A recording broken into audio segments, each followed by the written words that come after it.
Welcome to the Lytes Out podcast. This is Chris Lytes Out Lytle, and this is our journey to document the history of mixed martial arts. I have brought with me my friend, the MMA detective Mike Davis, and together we will preserve the history and hear some great stories from the world in the era of the no-holds-barred. Thank you and enjoy. Welcome back to the Lytes Out MMA History Podcast. I am Joey Venti. I'm with the host of the show, the MMA detective Mike Davis. It's an honor to have today's guest on our show. Champions win titles, but legends change their sports forever. This man is responsible for revolutionizing the sports of submission grappling and Brazilian Jiu-Jitsu. He's an Abu Dhabi triple crown champion, winning championships in his weight class, the open weight class, and their super fight title. In MMA, he's a King of the Cage champion and a veteran of both Pride and the UFC. He's fought the best in the world. He's fought all over the world. He's defeated some of the greats, and he's never, ever been finished in MMA competition. We are proud to have with us the boogeyman, Dean Lister. Hello. Pleasure. Thank you very much. I appreciate that. So join us, Tim Ford, a man that stood up in Dean's wedding. Tim and I have been communicating for quite some time. Dragged Dean into this podcast, single-handedly. Tim, greatly appreciate it, buddy. No worries. All right. So Dean, we always, where did you start? Where did your mixed martial art journey start at? Oh, when I was like 10 years old or so, my dad made me do wrestling for 1 year. I actually didn't like it when I was 10. I wanted to run around, be a little kid. But it really helped me a lot because that 1 year of wrestling, when we went to Venezuela, I grew up in Venezuela and Panama. My dad was a Marine. I got a lot of fights, just because I look different. I didn't speak Spanish at the time. And also in Panama, USA invaded their country, and there was an invasion, a war. It was like Iraq for 3 or 4 days, basically. But like 1,000 Panamanians died, 18 Americans died. And I had to go back to school after the invasion. And a lot of people didn't like me because, I'm from the invading country, which I understand. And I didn't speak Spanish. I was a nerdy kid. I'm still a nerd, probably. And that 1 year of wrestling helped me a lot to get through some really pretty serious fights, actually, in junior high. Junior high is when boys start fighting harder, like you can get hurt now. You're not in second grade, So I just, it got into my head, like I wanted to learn how to defend myself. And I came back, we moved back to USA in 1990. And I started doing wrestling again. Now I like wrestling in high school. And it's just out of necessity, just to defend myself. And it just so happens that I have some talent in wrestling and jiu-jitsu as well. So that's how it started. Okay. Well, the first place that I can track you down is Fabio Santos Gym. Yeah. How old were you when you walked through those doors? I was 19 years old. I was already a national Sambo champion. Sambo is a great Russian martial art. It's like judo, kind of. I was already competing in Sambo at age 17, 16. Wait. Where did you find Sambo at such an early age? Yeah. Well, back in high school, when you're a wrestler, you have the off season. In the off season, people can do freestyle or Greco-Roman wrestling, or there was an option Sambo, which is a brand new thing. This is before UFC 1. This is before even Roger Gracie fought. I was doing Sambo, and it was available at high school. Actually, it was like an optional thing. A lot of people were afraid to do it because submission, you can get something broken. But I thought it was pretty cool to try. Oh, no, wait. So did they explain to you what Sambo was, or is this you just going, whatever this is, that's what I'm doing, just to kind of be a smart aleck? The thing is, it's weird. I have a weird thing. My friend Jocko, we're similar in this way. If I tell myself like that looks kind of scary, now I have to do it. Now. So I said, what's a submission? They said, if you don't tap, your arm can break. I'm like, whoa, that's pretty fucked up. I was like, wow, now I have to do it now. Now I have to do it. I said it was scary. So I tried it, and just happened to be like, I don't know, submission game made a lot of sense to me for some reason. So yeah, it was an option in high school, 17, even 16. I think I was doing it 16, yeah. So you get into Sambo. what are the submissions that your teachers, like, what are the first submissions that you really latched onto? Obviously, you're a leg lock guy. Well, ironically, back in those days, this is back when people still like, they saw too many Steven Seagal movies or something. They thought a choke is like lethal. Choke is lethal, will kill you. So choke shots were illegal in wrestling. In Sambo at that time, you could do a straight arm lock, straight foot lock, or straight knee lock. You couldn't even do a twisting submission at the time. So Sambo is largely based off throws and takedowns. There's some pinning combinations. You don't pin, but you get points from it. But submissions, it was a straight foot lock, straight knee lock, and straight arm lock. 3 submissions you could do. So pretty fast, you get pretty good at those 3 submissions. So for me, the leg was just like an option. It wasn't like considered bad. It was a fair game, And then later on, when I got into jiu-jitsu, I realized that, if someone has a good guard, the first thing I can attack is their legs. So it was actually a good thing. I actually learned a foot lock before I learned a chokehold, believe it or not. Okay. So I'm going to bounce around a little bit. Sure.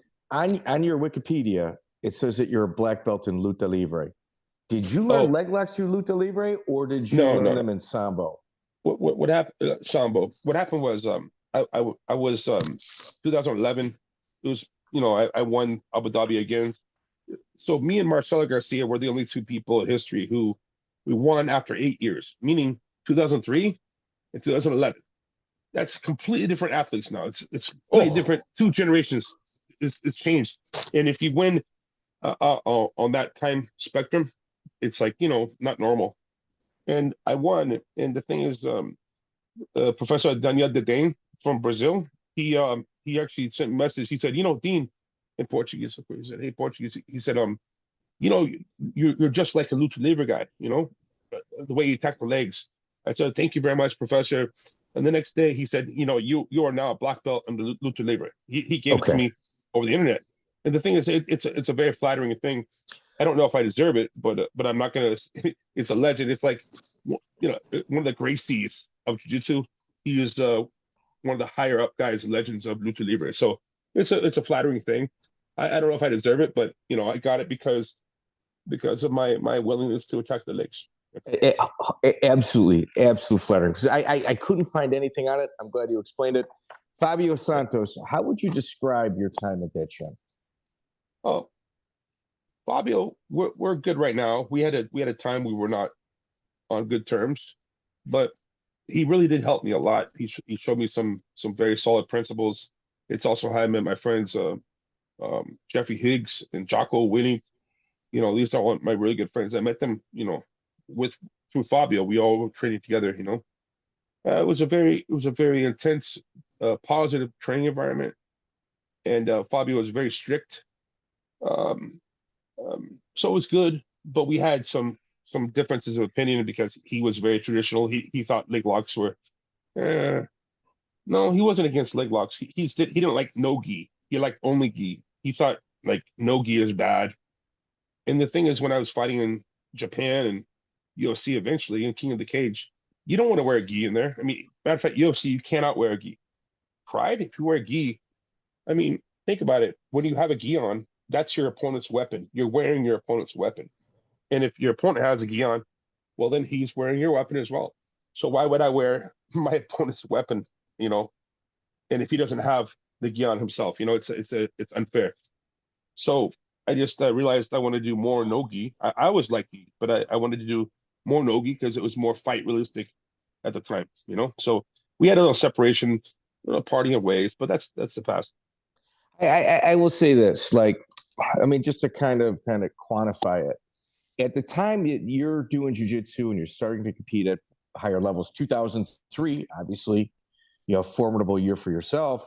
At that point, people were calling leg locks garbage jiu-jitsu. And this was like instructors. Oh, that's garbage jiu-jitsu. It's garbage jiu-jitsu. And you coming forward with them, in being so good and advanced at them, I was always puzzled to, was this from VHS tapes? Where did these leg locks come from? I'd rather be remembered than being perfect. Okay, how about this? This sounds pretty crazy, and I don't know if it's gonna make sense. But like, I was in Australia. I lived in Panama. I lived in France. I lived in Croatia. I lived all around the world.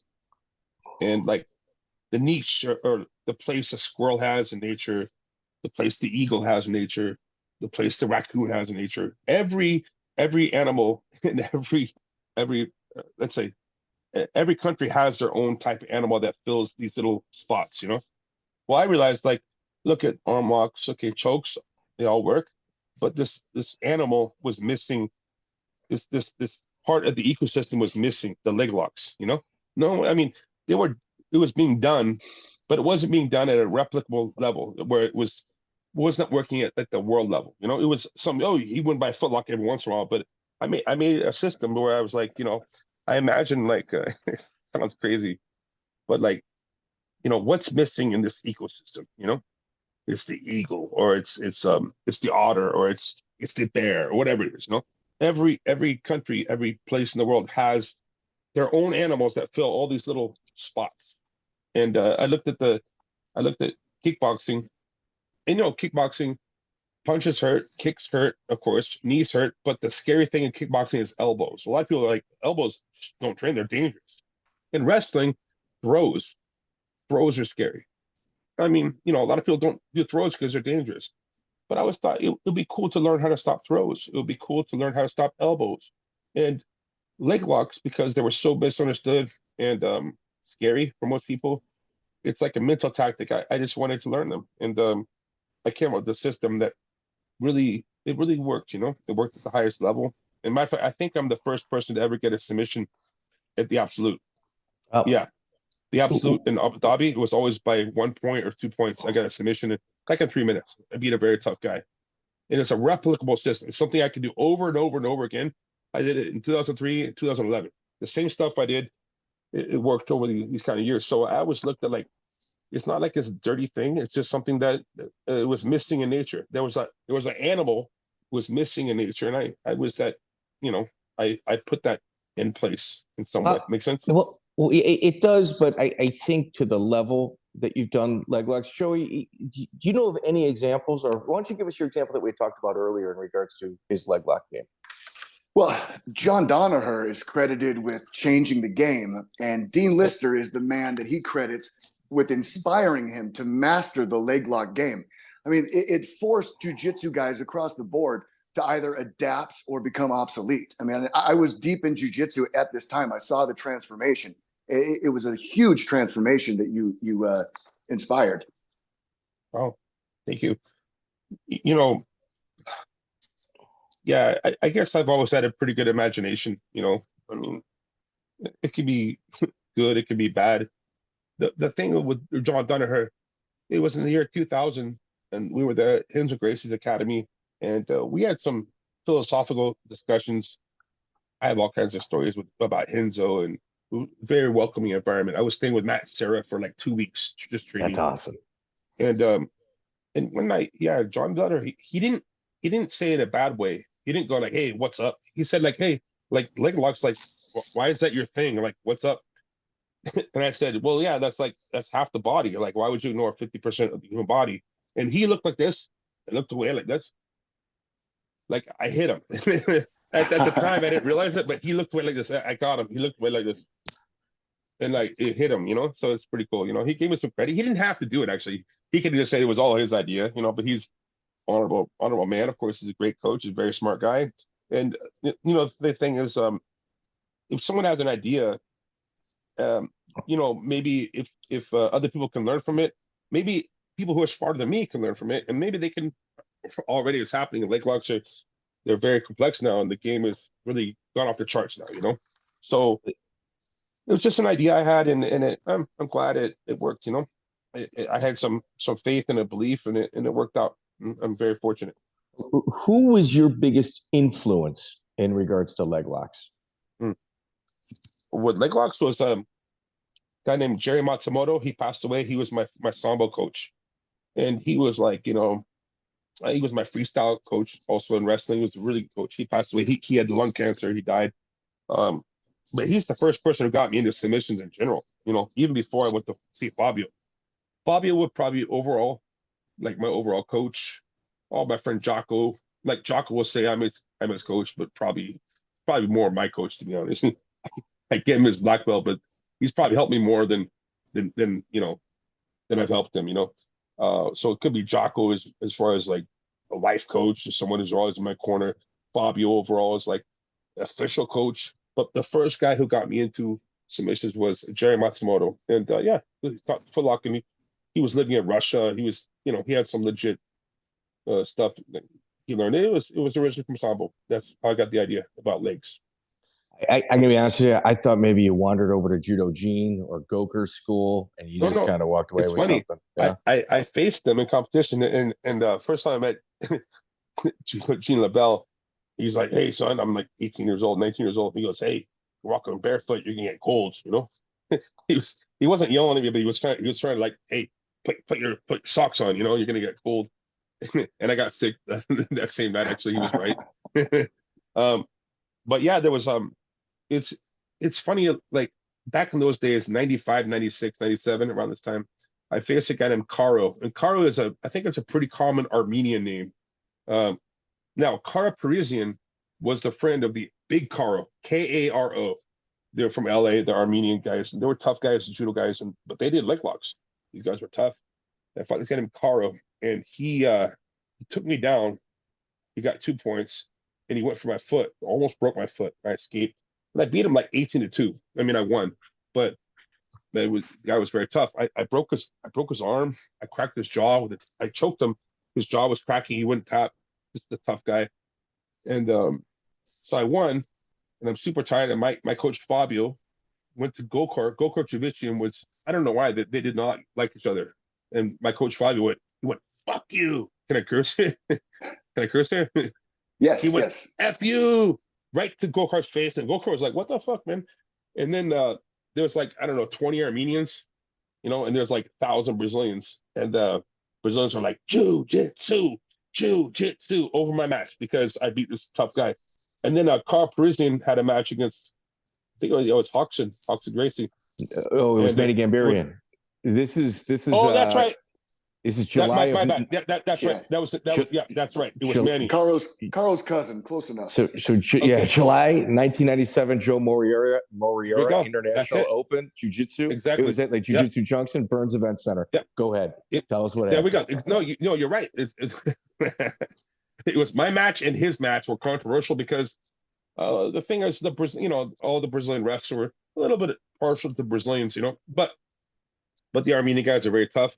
But the Armenian guys, there's like some gangsters. There's some like, man, they were there. So imagine, I'm not saying they were right, but imagine you have 20 Armenian guys, you have 1,000 Brazilians. These Armenian guys were like, "Hey, we're gonna go to our cars and get guns. We're gonna come back and shoot them," right? And I guess Carl told me he was there. It wasn't his match. He said, "Hey, please don't do that." So they didn't do it. But like, man, I was right in this middle of this controversy. My match and also Manny Gambarian's match versus Hodgson. It was close, whatever. And yeah, we almost got people got shot in this tournament. It was crazy. Back in those days, it was just nuts. It was different. It was the sport is now a higher level, but it was more crude. It was more like unlocked territory back in this. It's more gangster back in the day, actually. You know, it's just how it was. I've been told by like 2 people that were there, and they said it was an incredibly frightening experience that was this close to escalating, and escalating would have meant that an ambulance would have been called to take a body out of it. No, like shooting people, like they were going to get their guns. And the thing is, I'm not saying they should do that. That's not cool, but think about it. You have 20 Armenians and you have thousands of Brazilian guys, and they were kind of bullying up on the Armenian guys. It was a lot of they weren't there wasn't a majority of Armenians. It was a majority of Brazilians. So the Armenian guys were getting pretty upset and almost got shot there. It's very close.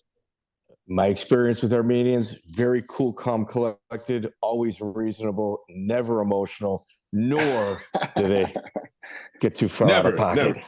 Never. Never. Very measured. Well, Armenia is those Armenia's in Asia. Or it's on the border of Europe, so it's in Asia, right? So Armenia, the capital is Yerevan, I think. Yeah, it's in Asia, but it's on the cusp of the border of Europe, right? And that whole area. I mean, that's the Caucasus, the mountains. Caucasus That Mountains. that whole area have. They have tempers, bro. The girls and the guys. From Georgia, how about from Dagestan, from Chechnya. They like to fight, area, right? They like to fight. Yeah, they have a temper, man. But tough people, tough people. Little bit. Well, in 1997, it was a pretty incredible match, or incredible time for jiu-jitsu, especially in California. Like you said, it was the level real high, nowhere near as it is now. But some of the matches that took place, you even went against David Terrell. Yeah, he was my rival. As a blue belt. Yeah, I'll tell you, he beat me 2-0. Well, he would just finish everyone. I'm one of the few guys he couldn't. But man, we were rivals. And the thing is, I went up to his area. We had a second match, and I flew up to Concord, California, like kind of in the Bay Area of California. And it was good, man. We had a 20-minute match, 0-0. And then they go, "You want to overtime?" And so he beat me a second time, 2-0. He actually, ironically, I'm not making an excuse, okay? But I'm in a puddle of sweat. He actually kicked my leg, like, and I fell on my ass. Like, he kicked my leg and I fell. And it was like funny because that's 2 points, but that's not 1. But he had me a couple submissions. I took him down off the mat. It was a good match, and he's a very tough guy. But the thing is, like, people like that, they make you grow, make you better. If it wasn't for people like him, I would never have had a chance against the top in the world in Brazil. Not even a chance. Well, Dean, my question is actually, I mean, let's just be. I know it's years ago. I mean, a long time ago. Was it a foot sweep or a slip? What would you call that? He facilitated me slipping with a foot sweep. Okay. So it We're counted. We're going to call it a no contest. It was a foot sweep, and I slipped, and I like in the air, I fell on my ass. Like, it was funny. It's actually funny looking back. It was like I you could see his eyes. He was like, "Oh, what the fuck?" It was like he didn't expect that was going to happen. I was standing in a puddle, but yeah, it counts for sure as a takedown. But that's how I lost. But tough guy, man. That guy was super, super tough, man. And a lot of people don't know about him, but he was my big rival. But he made me a lot better. He's a very solid competitor in history, actually. Solid guy. Just a little footnote. I communicated for about 2 months trying to line up with an interview with him. It turns out same name, different gym in Las Vegas, and he's just like, "No, dude, I'm not the David Terrell you're looking for." I'm like, after 2 months of communicating, there's two David Terrell, and they're both fighters. They're both tough guys. Actually, I know the other one too. Yeah, I know the other guy too. Yeah. So he was laughing about it. I apologized. All right, but and I was told at that event, the roof almost came off the building because of just like how heated it got with you and Terrell. But one of the undercard matches had Rickson Gracie punch Bobby Southworth in the face. Do you remember that? Oh, that's right. I recall that. I didn't see it, but I recall that happening. Yeah. I recall that. I didn't see it with my own eyes, but it was right there. Yeah. That's some serious shit back those then, days, man. Those days, people would actually like come out of the stands and fight. It was just, man. Back in those days too, you could have, nowadays, if you have a dirty gi, they won't let you compete. But back in the day, you had blood stains on your gi. It was like kind of like a badge of honor. And you look like he has brown stains on his gi. That's blood stains, right? And you're like, whoa. But nowadays, it's like you don't see that because they make you buy a new gi, which it's more sanitary. But it's like back in the day, it was like you had guys with blood stains on their gis. It was crazy back in the day. Absolutely. Yeah, not a lot of attorneys involved in those fights at the event. No, just more. No. All right, let's talk about your first fight. King of the Cage, September 16th, 2000. John Jenson was the opponent, but your original opponent was Jim Abrile out of Atlanta. Okay. Well, that's how I got my name, the Boogeyman. So, roughly, I heard about the rumor. I don't know how true it is, but the nickname stuck. Originally, I was called Dean the Machine, which I hated because if you have a name like the Machine, everyone wants to see the Machine get smashed, The Machine, I really have like a silly nickname. And so yeah, I show up. Back then, you weigh the same day as you fight, not day before. It was the same day. You show up there. I go there, and the guy's like, "Hey, your opponent, he got injured or something." You know, I'm like, "What?" Oh, but we'll pay you $500 anyways. I'm like, "Well, I trained for a month. I want to get my first fight done." And they go, "Okay, we'll look for an opponent." This is back in the day. There were guys in the crowd who wanted to fight, you know. And apparently they went through like, "Yeah, who wants to fight? I'll fight anyone. I'm here. I'm ready. Okay, I'm going to fight. Okay, who am I fighting? I'm ready. You're fighting a guy named Dean Lister." And actually, my shoulders hurt. I can't fight. wait, Next wait, guy, let fight. me quantify this. This is what I was told. This guy, Jim Abrile, flew there, physically saw you, and then pulled out. Is that true? Oh, I don't know about that. Okay. I'm not sure.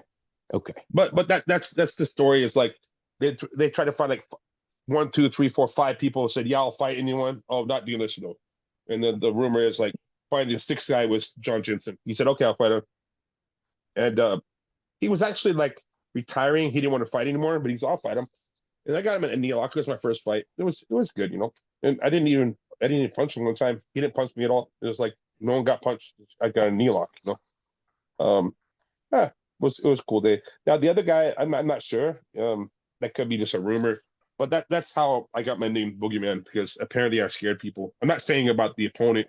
I don't know about that story in particular. Okay, that's fair enough. But you've got some crazy things that took place in your career. Like you mentioned, obviously Abu Dhabi, an incredible feat. But on February 24th, 2001, you fought on a King of the Cage Wet and Wild. It was an outdoor event, and it was raining sideways. And because King of the Cage had brought in people from Japan, like executives from Japan, they just did it anyway. Dude, please bring us through first person. Well, that was my second fight. My second fight. Jacen Flynn was also a very tough guy who may be a lot tougher. So he won that fight. Now that was ironically the promoter, Terry Troublecock, even told me after. He said actually that's one of the only fights in history where it's probably better for you to be on the bottom, because it was so slippery. You couldn't. It was a red light mat, so it's slippery. It was like slip and slide, and yeah, I was falling over the place. It was just terrible. So I lost. I couldn't even stand up. You're slipping. It was crazy.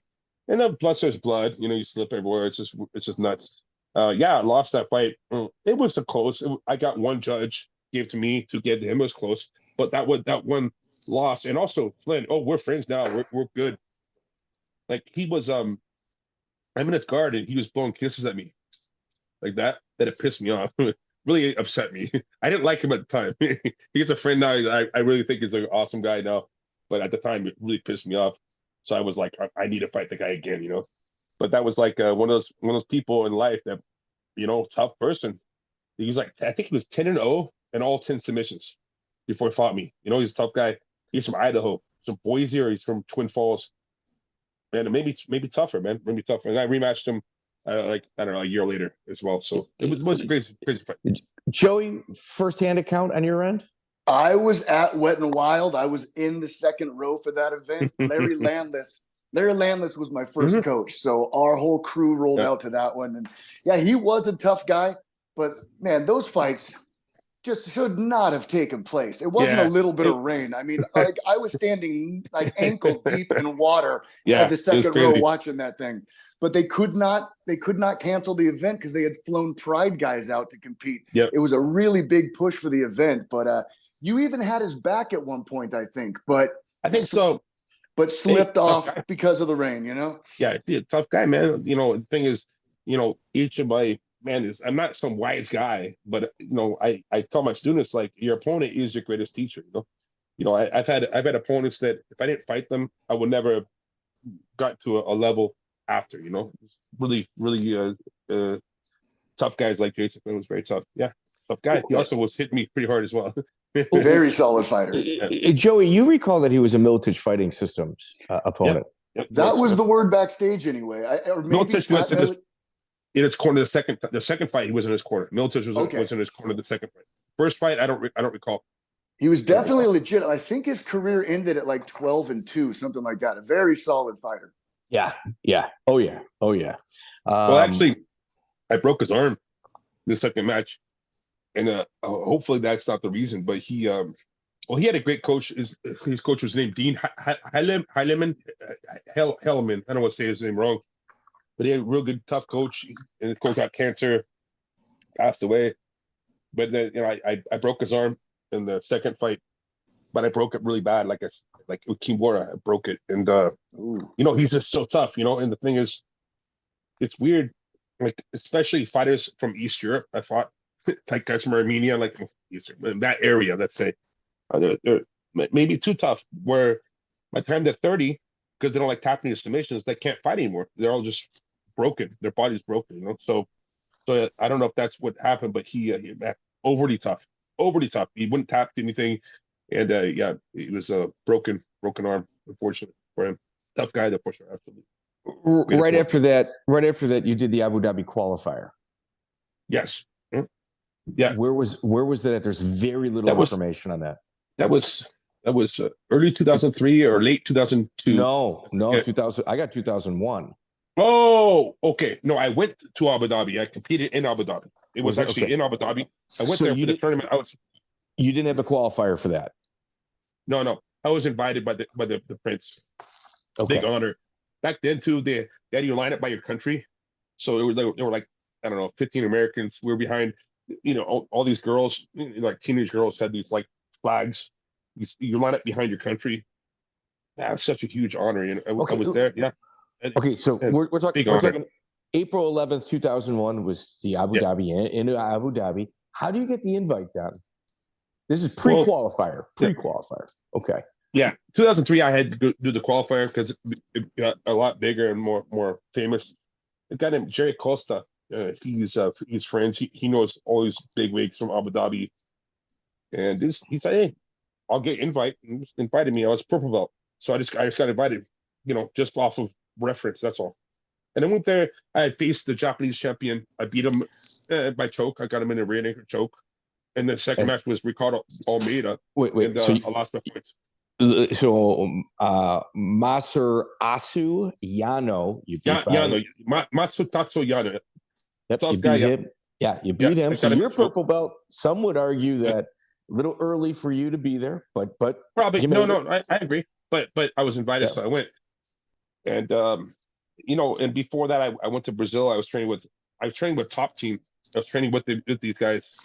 And it's weird. And then I eventually had to fight these guys, but I was in Brazil training with Ricardo Arona, Mario Sperry, Murli Bustamante. This was back in 2001 and 2000. And then okay. Wait. Real quick, I apologize. So was this Brazilian tap team or Carlson Gracie? My notes say you trained with Carlson Gracie. Well, that was when they were kind of. It's crazy, this kind of history. It's crazy. Carlson Gracie, top team was still a part with Carlson at that time. They had not separated. Now it happened. Wait. This event or the next event is where on the plane ride over is when they separated. I think it's the next one. I apologize, dude. Maybe I forget when. It's right there. It's right there. Yeah. But I'll tell you, Carlson Gracie actually, and I met him. He was such a great man. I went to his academy in Copacabana in Rio, and he has like trophies on the wall. It's just like the amount of trophies he has in his gym. It's just insane. So I walk in. I was it January, in the year 2000. I walked in there like all pale white kid with shirt trunks, and I walk in this gym and there's like 120 guys tan in Speedos. These guys, what the fuck am I doing here, man? It was funny. Speedos, what the hell? We're training, but it was good. It made me into a better fighter. I met Arona. I met, of course, Omar Sperry and stuff. But I was doing good training with them, and then 2001, I went there and I won my first match. I lost my second match to Ricardo Almeida. Yeah. And that was purple belt. But then 2003, I was a brown belt. So I did a lot better in 2003. A lot better. Okay. Yep. Well, who was your roommate when you were there? Well, which one? Oh, in 2001, I got my own room. You had your own room? I got my own room, yeah. I see. Right around this time, they were just kind of like picking out of a hat, and certain people that were like facing each other had to stay in the same Yeah, room yeah. with each other. It Yeah, wasn't even. It didn't, just because you brought someone with you didn't mean like that was the person you were Yep. rooming with. I got lucky. I got lucky. 2003. It was what's wrong with me? I know his name. He's an Olympic wrestler from USA. Come on. Mark Kerr? He's a friend. No, he's a friend. I had to warm Mark Kerr up in 2003. I had Jeff Munson as my roommate in 2011. Oh my God. Yeah, Jeff Munson. Jeff Munson. Did he use your toothbrush? What? Dude, Jeff Munson is not a germaphobe. Is all I can tell you, dude. That's we've got a lot of Jeff Munson stories. Yeah. Here, let's rewind a little bit. So you get through Abu Dhabi, your experience, was it like mind blowing, life changing? How would you describe your yeah? You know, Abu Dhabi, you mean the country or the event or what? Yeah, it was a great place. The people were awesome there, and you could tell right away it's it was a different level. I mean, we're talking like Olympic level. I mean, you have Olympic wrestlers there competing. You had the best in the world. Jean-Jacques Machado got in the finals against Ricardo Arona, you know, like incredible, you know. Mark Kerr was there. It's weird because you have breakfast. Also, Pride. When I found Pride, you have breakfast. All these maniacs, this crazy looking guys having breakfast, and you're gonna face them later on that same day. You know, it was a crazy. They wanted to make it like Enter the Dragon. That's what their intention was. You know, everyone comes to this one area and competes the same day, and it was really cool. Now it's a completely different sport. Now, I mean, every champion in 2003, 2001 were all tough guys, and probably most of them were Olympic level athletes. But now, all of them, every champion now is an Olympic level athlete. All of them. I'm very proud to see the sport. It just took off. It grew so fast. It's incredible. You know, sports really increased. I think the definition of the word athlete it's a very loose thing, but like unless you played college, like a D1 college or something that at super high levels where you got paid, a decent chunk of change, you're not an athlete. Like if you just played high school sports and were good at it, you're not an athlete. That's just not how it goes. Yeah. Like those guys are athletes. Well, you see like the Rotola brothers, these are athletes, bro. I mean, they're very smart too. I mean, look at Gordon Ryan, look at Nicky Rod. These are really good athletes. Yeah, you know. So when I was young, of course they were great athletes, but I'm saying now it's going so fast. You know, it's incredible. Yeah, for sure. Well, you resume your fight career. All right, you just competed in the Super Bowl of Jiu-Jitsu. You're beginning your fight career. Did that try to swing you back over to Jiu-Jitsu, or did it cement you, like your thoughts on pursuing MMA? Well, my dad's old Marine. He's like, hey, son, I graduated college. He's like, you know, this jiu-jitsu thing you're doing, you know, he goes, give it like 2 more years, see if you can make a living doing it. And if not, go in the military or be a firefighter. He whatever. And my second year after graduated college, I won Abu Dhabi, and my dad's like, hey, son, I think that you might give this thing a try. You know, because I was about to go like, do some public service type of job, military or firefighter or something. I was going to do something like that. Yeah. And my dad's like, hey, son, I think that, you know, I was in karate, and I wish I could have made money doing that, but it went in the military instead. So I gave it a try, you know, and it worked out. So yeah, I when I won Abu Dhabi, it was kind of like, now I'm just invited to Pride. If you're the Abu Dhabi champion, Pride's like, hey, you want to fight? I didn't have to approach them. They approached me. It was pretty cool, you know. It was pretty cool. Yeah. It was like, you're the best. You're best in the world. Okay, so you could fight. You could fight the best striker in the world. It was crazy. I fought Russian guys. I fought Japanese, Brazilian. I fought everyone. Pride and also UFC. Good times, you know. Okay, well, here you're 1-0 in MMA. Your next fight is Jerry Jenkins. Are the nerves going into this? Obviously, you know your ability in the gym and what people are telling you. Just second MMA fight. Are there actual nerves or oh yeah, for sure.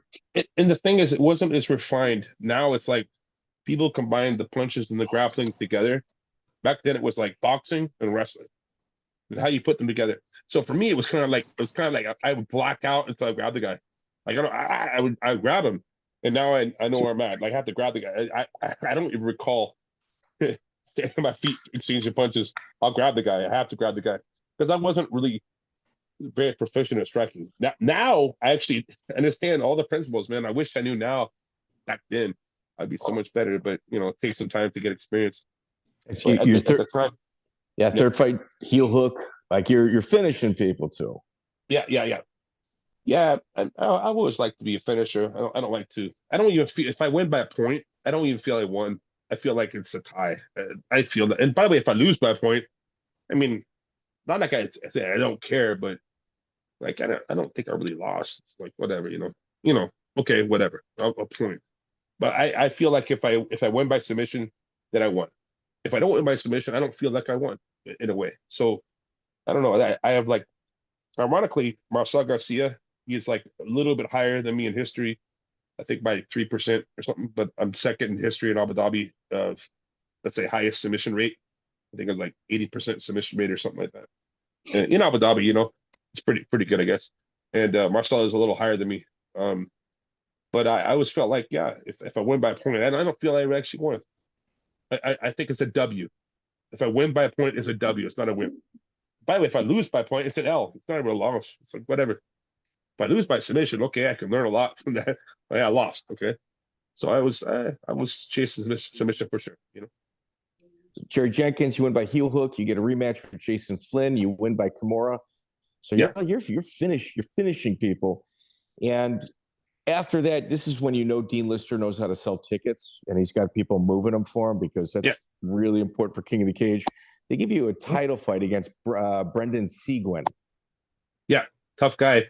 He Who's in your corner that night? I broke his arm. Who's in your corner that night? Oh, Roger Gracie and Tito Ortiz together. Ironically, Wow. It was my corner, yeah. And Joey, yeah. Joey nailed that one. I swear. Yeah, that's a hell of a corner.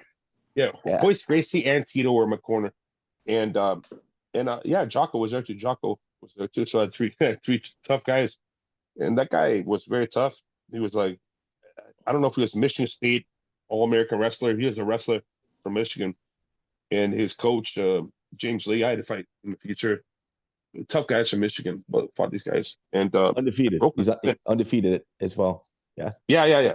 But I broke his arm in the second round. Like literally, his arm pop, broke like 3 times, like popped 3 times. But the bell went, so Irving's like, let go of his arm, Lister. I let go of his arm. So this fucking guy fought me with one arm. He's a fucking tough guy. He fought me like I don't think he could move his other arm, but he still fought me. And I got him at triangle choke. And I beat him last round. It was a good fight. Tough guy, for sure. So you win the title. Well, here, let's talk about him in the corner. You've got Jocko, Royce, and Tito, you said. Yeah. Who's giving lead advice in that? Because if I'm Tito, I can't say shit for Royce. And Tito's like a big, like he's actually legitimately a really good corner, and then at that. Yeah. The thing is Royce is probably Jocko is always I cue into his voice. I probably listened to his voice first, but Royce was kind of like taking like I'm the main corner guy. People kind of like listen to him. It's cool. Everyone respects Royce. But he did one thing was it threw me off a little bit. I'm not a big stare down guy. Like I look at your eyes. It's not my nature. It's not how I am. So before the fight, Brendan Seguin's warming up. He's warming up, and Royce is like, he has a glass. He's like, listen, let's look at him and stare him down. I'm like, no, let's do right now. So I go, okay, fuck. He looks over, and he's like, do not break eye contact. So we're looking at, and Brendan Seguin's like, he's getting all fired up, and Royce is like, okay, now turn your head away. I'm like, bro, it's not my style. It threw me off a little bit, you know what I'm saying? So we would stare down Brendan Seguin. he made me do it. How do these corners come together? Like, are you working out with Royce, working out with Tito? Jocko's your buddy, obviously. With Santos. It's actually from my friend Ron Burgum, who was actually he was my employer at a business. That's a mortgage place I was working, and he really sponsored me, and he really got into mixed martial arts, and man, he met Royce and he met Rickson and flew around the world with these guys. He brought me to Japan. Really, really, really good mentor in my life was Ron Burgum. And he got Royce training with me, and Royce, offered to corner me. So It's because of a friend. That's all. I met him through that. So you weren't working out with Hoist at all prior to this? No, we trained a few times. Me and Hoist trained a few times. Yeah, a few times. That's all. Okay. It's a long story. No, for sure, man. So, and Tito, obviously, I know you helped him for a few fights, even up in Big Bear. Yeah, I was coaching him for probably about 8 years, helping him out. He's always been a tough guy, you know. We grew apart a little bit as friends later on, but you know, it's life, you know. But Tito has always been like since 2002, 2003. Yeah, that's a game. Rampage Jacen too. Yeah. Were you at the same Abu Dhabi that Tito competed at, or was that before your time? He was in 2000. That Okay. was 2001. Yeah. He lost to Arona, and I fought Arona eventually. Yeah. Tito lost to Arona. Arona was on fire, bro. I met Arona in 2000, and he beat Tito that year. 2001, he won again. In 2003, I had to fight. Well, 2005, 2000, whatever. I had to fight Arona eventually one day, you know. Right. And Joey, you privately have told me that might be Tito's like most incredible accomplishment was that Abu Dhabi run. His most impressive win to me was the Mike Van Arsdale heel hook, because Van Arsdale, that's an Olympic level athlete. Wait. He hooked Mike Van Arsdale? I forgot about that. It's crazy. In Abu Dhabi, yeah, that was the most impressive Tito win, in my opinion. Yeah, because listen, Mike Van Arsdale is a much better wrestler than him, but Mike Van Arsdale is like submission. You know, he doesn't have much submissions. You know, but he's actually a really solid competitor. Mike Van Arsdale for sure. You know, that's funny. He's a I didn't specimen. know. Of course, that was my roommate in 2003. Mike Van Is that your roommate? That was my roommate, Mike Van Arsdale. Yeah. So in 2003, Abu Dhabi, in the regular tournament, you Ilyar Latifi, you beat him. Ilyar Latifi. Yeah. He's Albanian, but you know, born in Albania, but he was the European champion, like tough wrestler, really tough. But he's Swedish. He's a tough guy. Got him a guillotine. And it was weird. Like that was actually the most transformative day of my life. I beat him. I was in the best shape of my life. Like, I wasn't drinking. I was eating really well. I was in really good shape. But I was really tired after that match. Very strong guy. I got him in a guillotine. And so then I'm going to face Jean Ribeiro. And I don't know. I didn't have my shit together. Like I did one move. I looked the wrong way. But sit through, we call it sit through in wrestling. And then he beat me 8-0, you know, beat me real bad. And the next day, I actually, because of that loss, I faced a heavier and higher rank guy named Petapano Marcia Cruz, and I did not look the wrong way. And because of that loss, the next day I did not make the mistake, and I won the absolute because of that first day, actually. Well, let's kind of walk through that a little bit. Erik Paulson had a spot in the absolute. He on our interview with him, he claimed that there was an aura about you. He said, he said Dean Lister was glowing. What's your? It's funny. He, I know he said it to me, but I forget. He said to me because he said, "You want my place?" I go, "Yeah." And as soon as he said, "Yeah," I zoned out. I was so into the moment. He kept talking to me, but I forget what he said. But he did say that. He did say, "You have a golden aura around you." That's why I'm giving my spot. So yeah, it was a good day for me. And apparently he made a bet with Morris Berry that I was going to win. Apparently he made a bet and he won. Apparently like Morris Berry was like, "There's no way this Gringo is going to win," you know. But I won it. Well, so he forfeits his place in the absolute because he saw an aura around Dean. I mean, that's shocking to me. Yeah. You enter into the absolute division. And this is kind of like the Gracie homecoming. This is like Abu Dhabi leaving, ADCC leaving Abu Dhabi. It's going to Sao Paulo. All the Gracies are in it, and they just kind of get taken out one at a time, one after another. And it's a pretty incredible ADCC to compete in. You start with Nate Marquardt. You beat him.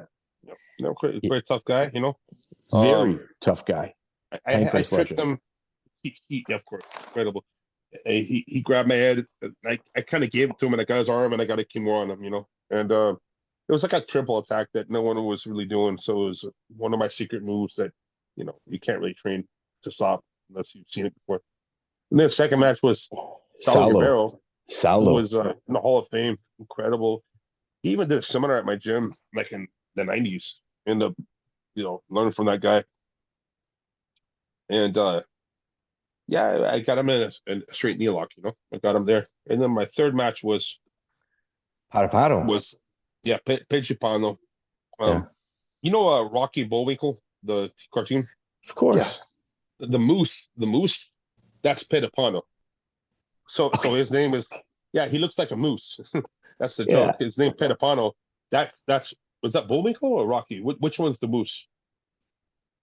I think Rocky is the moose, I think. Okay. I don't know. It's been a while. Rocky is Petapano. So this guy, Petapano, is like, he's like 270 or whatever, but his arms are super long.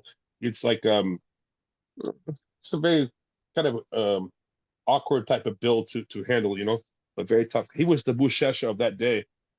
Matter of fact, no one could score a point on him, And so I was like, okay, facing this guy. And everyone like, wait, 1 second. Going into that match, he's also the heavyweight champion from his tournament. Yeah. So, like, is that weighing in on you at all?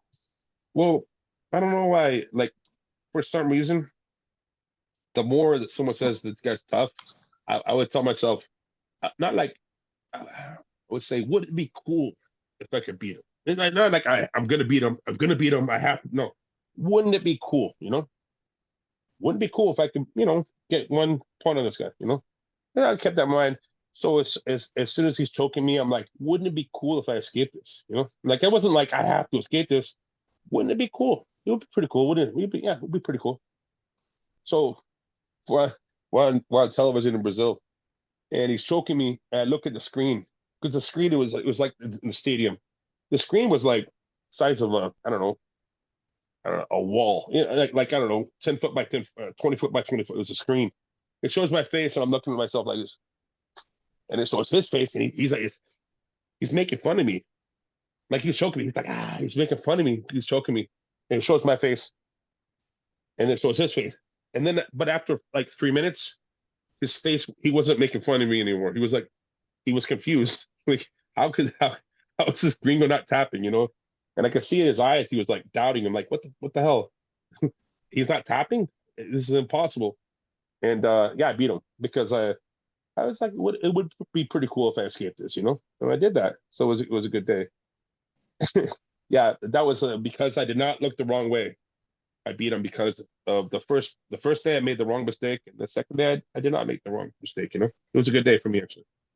You wind up in the finals with a shoot box member, UFC veteran, absolute legend, Alejandro Ferreira Cacareco. That guy, black dude, 5'9", 5'8", 5'10", I don't know, but squatty guy, but 220. So it's a different kind of build. He beat Jean Ribeiro, who I lost to, right? He beat him by footlock in 30 seconds. Okay, that's a problem. Wait. Was it like a real submission in 30 seconds? There we go. Didn't say anything. Okay. Well, Janji had an infection on his calf, so Kakare, he chose the wrong leg. So he got him like in 30 seconds. He got him, but he kind of went for the bad leg on purpose. Well, wait, how do you know this stuff? How do you know this stuff? That's crazy. That's why they call him the MMA detective. Yeah. So this stuff's crazy. Dean, let me just ask you: did he get the fastest submission bonus that night? Well, because sometimes the Brazilians, well, I shouldn't say it. Sometimes people will see that, and then they'll go get a faster submission with their buddy. Oh, that happened in 2001. Yeah. Okay. Happened. It was completely. That was the whole Matt Hughes and Jeremy Horn. Oh yeah. and Jeremy Horn admitted that. Yeah, Jeremy Horn on our podcast admitted that. Petapano versus Gino Machado ran out and got full locked in 2 seconds. Because go and beat that guy. Apparently, let's reflect. It's funny. So Matt Hughes and Jeremy Horn, I like both guys. They're both class acts, and it's kind of funny. It's history, but they were like the best throw of the tournament. You got 5,000. Fastest submission, you got 5,000, and they're like, we're gonna face each other. Okay, well, okay. one of us has to win. Okay, so Jeremy, you're gonna win. So you're gonna throw me, right? You get $5,000 and fast submission. Like, so he threw him like souffle and like arm lock or choke, like in 20 seconds, And then like later on, Hinso or who was like, they went, not so fast, buddy. They didn't get the throw because I think Jeremy Horn got the throw bonus, but they Panapano, who I faced in 2003, ran out, pulled guard, and Gianc Machado foot locked him in like, I don't know, 2 seconds. So they got fastest. And then Abu Dhabi got mad, and they're like, "You motherfuckers, you can't do that shit anymore." And I understand why, but it's kind of funny in hindsight, I think Henzo jumped in like a flying guillotine was the move. He did like, I got you, something like that. And Matt Hughes, got the. I thought it was the foot lock. I thought it was. They were like, "Hey, just so you know, you're not getting fast submission." That's funny. Like the ADCC people, which I mean, I love ADCC, but what you got to do is come up with the top fastest submissions in ADCC. And you put the names of the people that were submitted by these incredibly fast times. It'd humble some of these people because even though they got paid for it. I got fastest submission in 2013. I got fastest submission. I beat it. I beat the Chinese national judo champion in like 18 seconds. I got the fastest, but I don't get a bonus. You know what? I'm gonna write a letter to them. I didn't get my bonus. I didn't get my bonus. I never got a bonus. Yeah, okay. I'll write a letter to them. I'll talk to Mo. Figure it out.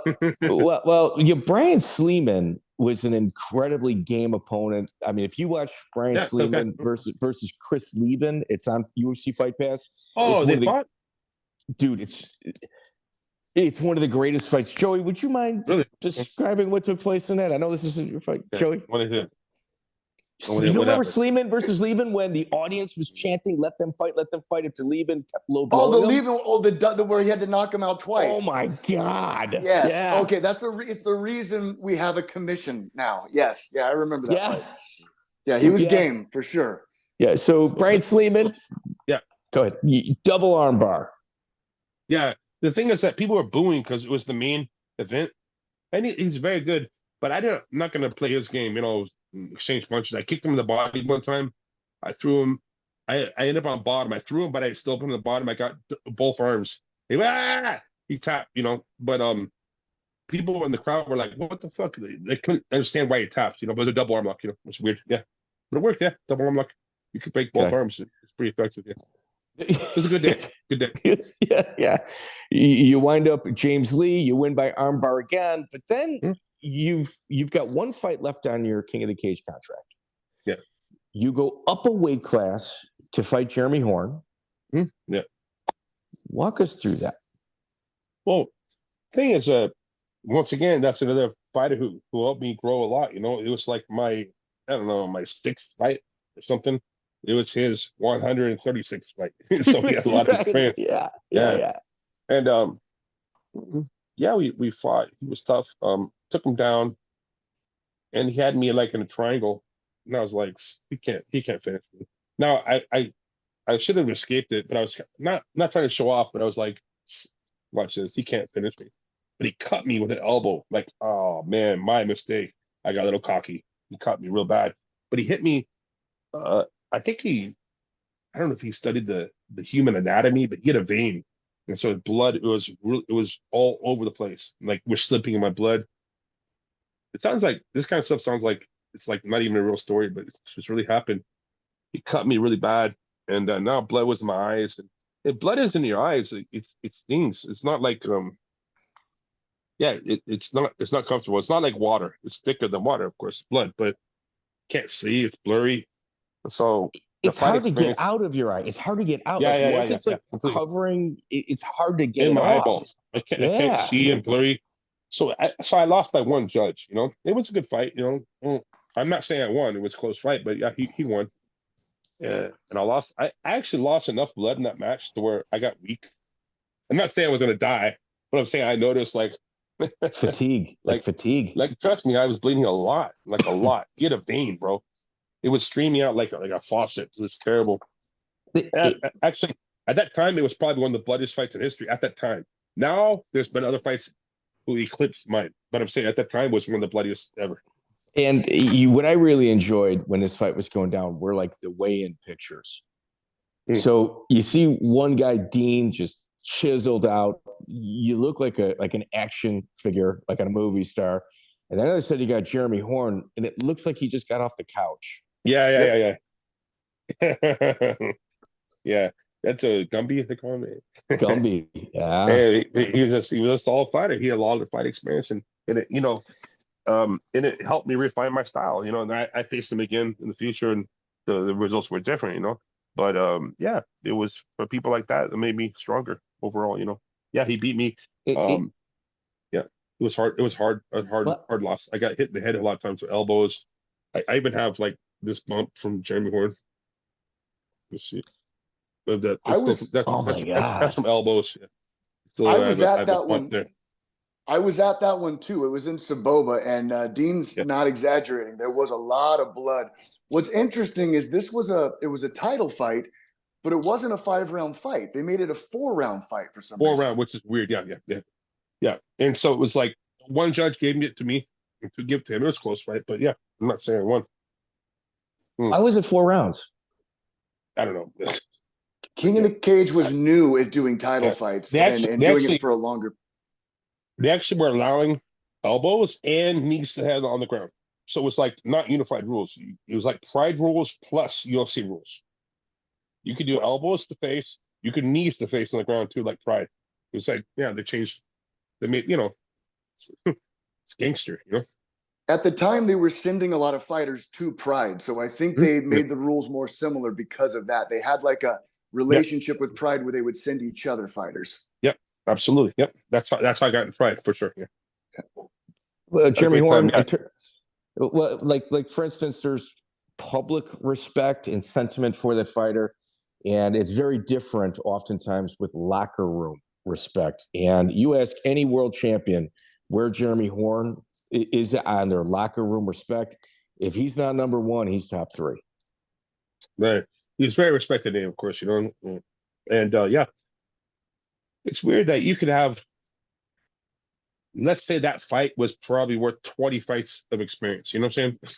Like I can fight 20 normal guys or fight someone like that, someone like a Rona, come on, someone like Nate Marquardt, Yushin Okami, I fought this stuff. I mean, they make it grow so much because they're such a high level, But yeah, King of the Cage, Terry Troublecock, man. That's the owner, by the way. He turned out some good fighters. Rampage came out of there. Ronda Rousey came out of there. I came out of there. I think was Sean Strickland there too. Yeah, he was there. Yeah, Sean was underage fighting for King of the Cage. So was he? let's talk about the elephant in the room. Let's talk about the elephant in the room, and I hope you open up on this. You go up a weight class. This is the last fight on your contract. You lose to Jeremy, obviously. Yeah. They strip you of your weight class. Yeah. And then you go to Pride Bushido, and like Terry Troublecock goes, what was the last fight on his contract? He was leaving anyway. But it seemed like that you guys were having some problems between the two. No, not with Terry. Terry's always been really fair with me. Chris Cordero? What? Chris Cordero? The matchmaker. Who's that? Oh, okay. No. Everyone was cool with me. And I really, I had no problems like that. I've heard that before. Like, oh, since it was your last fight, they're going to make you lose. But they didn't. They weren't like. They weren't. No, they always liked me. It was cool. It doesn't matter. I always support the event, and they put me in the Hall of Fame, in the Cage Hall of Fame. And I like the event. It's good, and it made some really good fighters. I mean, they're still going on to this day. Still fighting up in that area. Some tough guys there. You also trained Rulon Gardner for his fight and Pride against Yoshido. Yeah. What was that like? Rulon Gardner. Well, 2003 or 2000. Okay. My dad lives in Arizona, so I'm in Arizona, and I hear about Arizona State University. There's a wrestling clinic, and Rulon Gardner, very respect the name, he's teaching a wrestling clinic. He's an Olympic wrestler. So I just show up there with my wrestling shoes. Now, I was on the cover of Grappling magazine already. It said the world's greatest grappler. It's a magazine. Right? Now, apparently, Rulon had already seen the magazine. He was in the magazine, but he didn't make the cover. He was like, "Who's this punk?" He was a jiu-jitsu guy, man. Screw that guy. Gold medalist. You're talking about gold No, medalist. but he was like Gardner. Yeah, no. He knew who I was. That's what I'm saying. Yeah. So I showed up at the clinic, and he knew who I was, and I'm learning, arm drags and stuff. And at the end of the clinic, I go, "Hey, Relson, you ever train submissions?" He goes, "Yeah." You want to train a little bit? He goes, "Yeah." So all college kids are watching us, and I arm lock him like 3 times. Because I mean, I cannot take him down. Trust me. Gardner. But but he didn't know how to stop arm lock. So he goes, "What the hell?" He goes, "How did you do that?" And well, he goes, "Yeah, I saw you in the magazine. I didn't like you at first, but now I like you. We're cool." He goes, "Hey, can you train me for my fight in Japan? Who are you fighting? Yoshida. You fighting Yoshida? Oh, really? Like in 4 months? Yeah, he's fighting Yoshida." So he came to San Diego. That's his man. No ego, bro. He flew to San Diego to train me for 4 months. And he lived here, and we trained him every day, and he won. And Yoshida couldn't arm lock him. And imagine for Yoshida, because I know Yoshida, I like him a lot.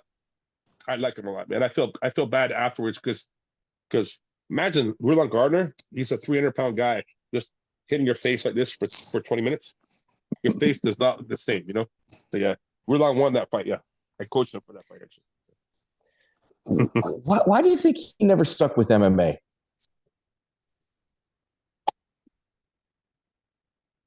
I don't really know.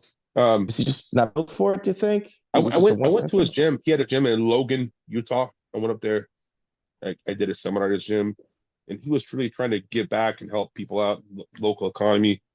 I'm not sure of his family stuff or health stuff, but he stopped doing that. But he was a very good friend of mine. And by the way, strong.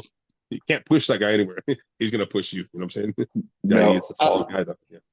I had always heard that he didn't like the way Pride treated him because they gave him a yellow card and cut his purse because they said he stalled in that fight. Is that true?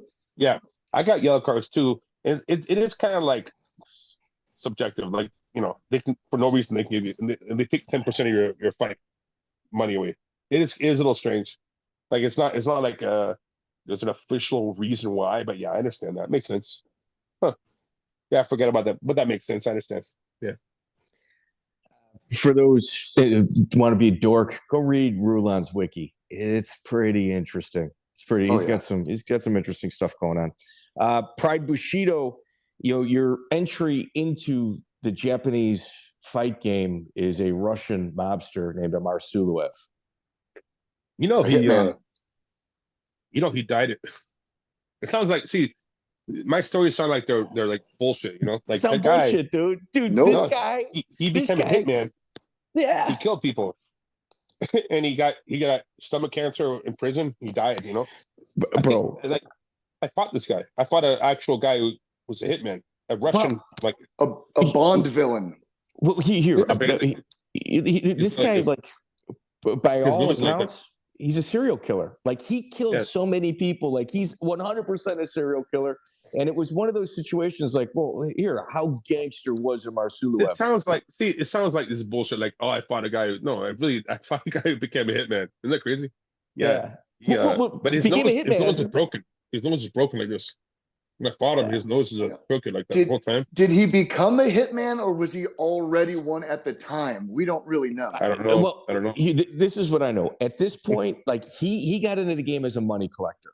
Like, he was probably doing some pretty heinous shit. He's Bill Enforcer. He is Bill Enforcer. You want the money, you contact him. He will collect for you. Yeah. Okay, I'm trying my best. Okay. No, that's pretty good. I was told at this time he was, whatever nefarious acts he was doing, it started way before MMA. His handler, when he was collecting money, is the one that pushed him over to the MMA side. And then, like, when people say, well, how gangster was he? He's tough, wow. Man. Yeah. Wait, what about right around there? Did you like have those feelings at weigh-ins or anything with him? Any issues? No, we never talked even. I hit him in the head with a kick one time, and it almost knocked him out. And he was very surprised because he was like, I think he was the Asian Cup Muay Thai champion of his weight, and he was like, he trains like, I think in St. Petersburg with the Olympic team, Russian team. So he's an Olympic level wrestler, not Olympic wrestler, but on the level he trains with him. And he's the Asian Continental Muay Thai champion. And I kicked him in the head and almost knocked him out. I almost got him. But we never really talked. Never. He spoke no English at all. No English. But he went the distance with Chuck Liddell. He went the distance with Chuck Liddell. He's a tough guy. Yeah, very tough guy. Yeah. Well, you were with Gracie United at that point. Was I? Wait. What do you mean? I read that your gym. I go to message boards. mixedmartialarts.com, the underground forum. I found it there. Yeah. Umaita? They said that they said that I saw a poster saying that you were officially at this time with Gracie United as a gym. Oh, okay. Yeah. At the time, yeah. Well, at the gym. I mean, I was hanging out with Hoist and stuff like that already. So, yeah. I mean, I didn't really have I was with City Boxing. Brandon Vera was over there. You guys were there together. Yeah. I got Brandon Vera his job in San Diego. Like I flew him out from Virginia. So yeah, that's crazy. 2004. Yeah, 2004. Huh. Siluev, you lose a split decision to him. How did they treat you over in Pride? It's awesome. Great people. I had such fun in Pride. It seems like these stories, like a cartoon. Like I don't know. One second. I mean, let me just kind of fill in something. Amar Siluev was doing politically motivated murders. Within a few years of him getting caught, I think, I don't want to give a timeline on it because I'm not going to be right. But within 2 years of him being caught, he's dead in prison of stomach cancer. It was one of these situations where, all right, guys, I killed all these people. I'm not sitting here forever. Give me a pill. Take care of my family. Take care. It seemed like when you look at it on paper, that's kind of how it goes down. Pretty incredible. Pretty incredible. Yeah. See, you describe your experience in Japan as incredible. One of the things that kind of stands out to me is Pride Bushido 6 on April 3rd, 2005. Akira Shoji, you beat him by triangle. And then there's 3 weeks later, April 23rd, 2005. Fight Arona again. Okay, was this one of those, hey, Dean, jump on a plane, you're fighting in like 2 days? How does this go down? Well, okay. It's also one of those weird stories. Japan. So I beat Shoji Akira, and then I was going to fight the winner of Paulo Filho versus Amar Siluev. Now they both got Amar Siluev got a broken arm, and Paulo Filho got a broken bone in his foot from a kick. So I won. I'm in the tournament now. And they were like, okay, I'm number 15 of 16. So I'm now in the tournament. It's like, it was Rampage Jackson, Dan Henderson, it was Nogueira, it was Shogun, Arona. Well, Arona wasn't announced yet. It was Ninja. It was crazy. It's probably the most difficult tournament maybe in history. Seriously, think about like the people who were in that tournament is just crazy. So they go, hey, you win. We're gonna change your flight. Congratulations. Hang out for a few more days in Japan. So they send my corner, my two friends, they send them on the plane. As soon as they're in the plane, they go, Dean, meet us at the lobby at 5 p.m. So I show up in a nice shirt.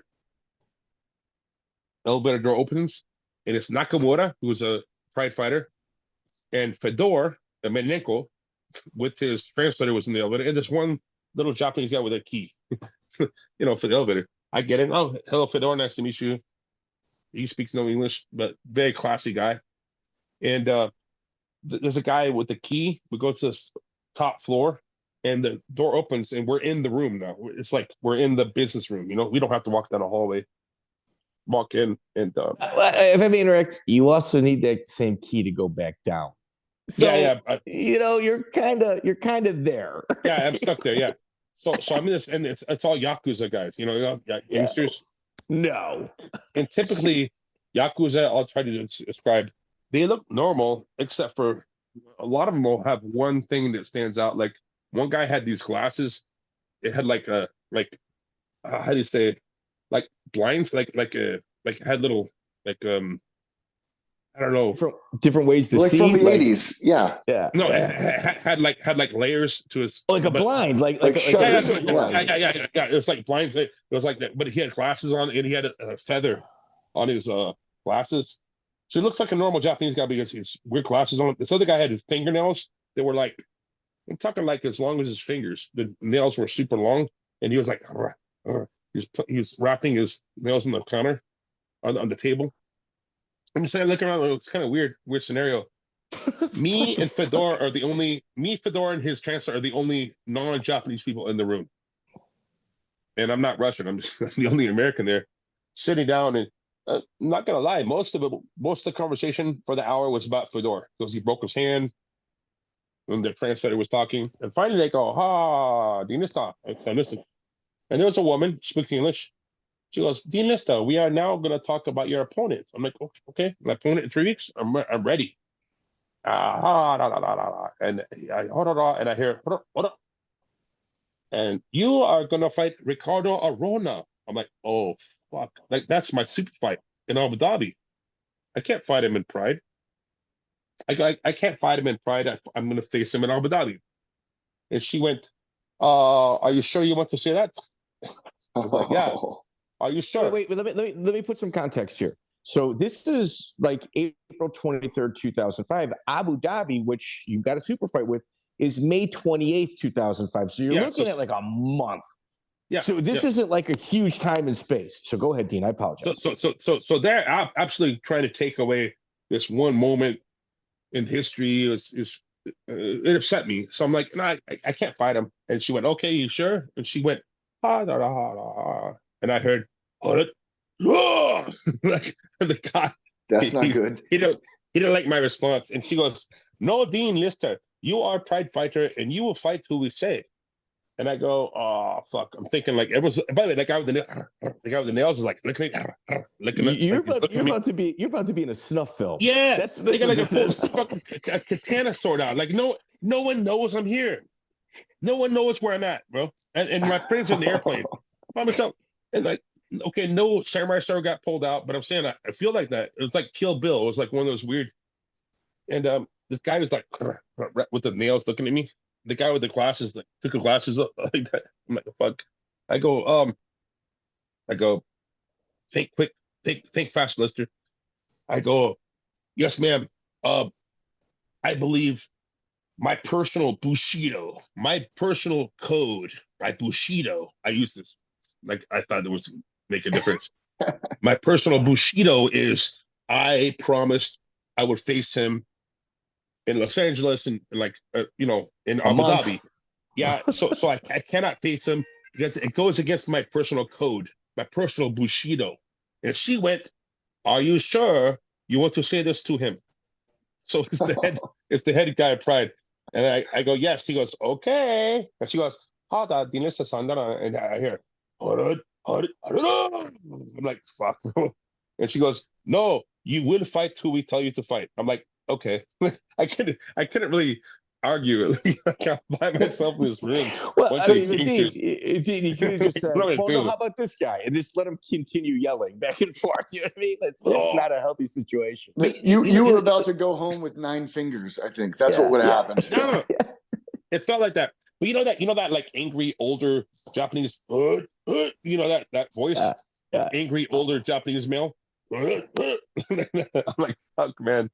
Okay, fine, I'll fight him. And so I was like, I walked out kind of like, oh shit, I couldn't really say no, so okay. do you call Abu Dhabi at this point and let them know, or do you let them find out? That was a big problem. They were really mad at me. They were so angry at me. And like I was so embarrassed. And they said, okay, we're gonna cancel the whole. We're gonna cancel it, and then thank God. Dean, did you tell him there was a guy with really long nails tapping the table? You just don't understand. So weird sunglasses. I did my best to explain. The guy who got me my invite in 2001, Jerry Costa. I talked to him, and he's like, man, I'll do my best, bro. He called. He talked to everyone. And they were like, okay, we understand. And Jean-Jacques Machado stood up. And he took the match, and I never wanted to face him because he's one of my heroes, Yeah. He's like 15 years older. or 10 years older, and he's like 20 pounds less than me. So come on, bro. I give him all the respect in the world, but I had to face him. So at least he saved the event. But yeah, Rona, that was like, and I don't think Rona wanted he didn't want it either. It just they wanted to take that match. What's on his side? Did you at least call him and say, "Hey, dude, one of us has got to change this"? Did you try to interact with him? He was in the same spot you were. He was the 16th fighter. See, I was number 15. He was the last guy got invited. He was number 16. So now we had the whole. You understand what I'm saying? I was the 15th fighter. He was the 16th fighter. So now it's like he's stuck in the situation. Plus, I don't know. It was just unfortunate. But yeah, it was a weird situation. Yeah, but it turned out okay. That's right. Well, here. See, this is the issue I have. So you're negotiating, dude. That sounds absolutely frightening. Like you must have been like, "Is this a movie? What is happening here?" And then after with Arona, you lose a decision, pride total elimination. Then they release you. Yeah. Well, actually, I transferred over to UFC at the right time. I transferred over. They didn't release me. I asked to go to be in the UFC. No. So I was very fortunate because that's right before UFC bought Pride. But I transferred at the right time. In history, I transferred over. Yeah.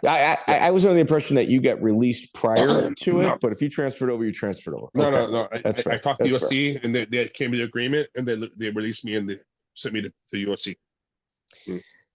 You fought Orlando Sanchez in the 2015 ADCC. What was your experience with him off the mats? First of all, rest in peace, that guy. I never got really close to him. He was, it's just he's 260, but he's like 5'9", 5'10". You know what I'm saying? It's a very it's a hard body type to deal with, and but he beat everyone that year just by staying on top. He didn't score 1 point in that whole tournament. He didn't score a point, but he had a strategy. Not hating on him, but he beat Vinny. He beat me. He was like 0-0, and Vinny 0-0, but he was on top the whole time, so he wins. Yeah, he was a tough guy. It's a very unorthodox style and a very heavy, low center of gravity. Yeah. You went up against Mark Lehman 3 times. I think, in my opinion, Mark might be one of the more underappreciated old school jiu-jitsu grapplers. Yeah, my record against him was 2-1. I faced him in the year 2000. He won that year. I forget the score, like 6-4 or something. It was Grappler's Quest West 1 is where you lost. Yeah. What was the score? 6-4 or 4? I got 6-4. Yeah. I think he won by 2 points.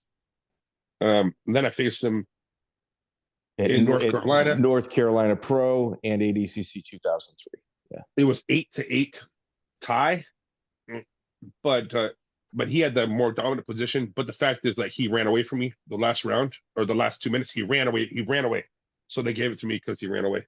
But it's a very controversial decision. And then I beat him in 2003 in San Diego. I beat him, like, I don't know, 1-2-0. I forget. Every match I threw him in the crowd. Like a chase. I push him, I throw him in the crowd each time. Weird. But he was very smart. He had 1 foot like on the out of bounds line, He was always like, he's a very tactical guy, very smart guy. He had me in like Umplata, he had me in danger a few times too. He's a very tough guy. He's teaching in Milwaukee, Wisconsin now. And yeah, dude, it's like I can't wrap my head around him, to be honest with you. Like, he's like an enigma. It's like he's certainly somebody that can have a monster gym in Vegas or somewhere on the East or West Coast. And he's sitting in Milwaukee right now. It's crazy. I respect him. That's for sure. Yeah, tough guy for sure. Another one of those guys that made me stronger for sure. Absolutely. Yeah. I think he just promoted Matt Giancarlo to black belt. Let's go UFC 60, May 27, 2006, and we're wrapping up, dude. We had you for an hour and a half, so we're gonna get one UFC fight, dude. We're taking up a shitload of your time, brother. No, I'm all good. No rush. You're good? Fuck. Dean, let it rip. Dean, are you sure? Yeah. Okay. Okay. All right, Cancel so, your dinner plans. yeah, tell whoever you're with, it's going to be a minute. That's all right. UFC 60 was great. I fought Elisa Sakara, great. I believe he was the European boxing champion.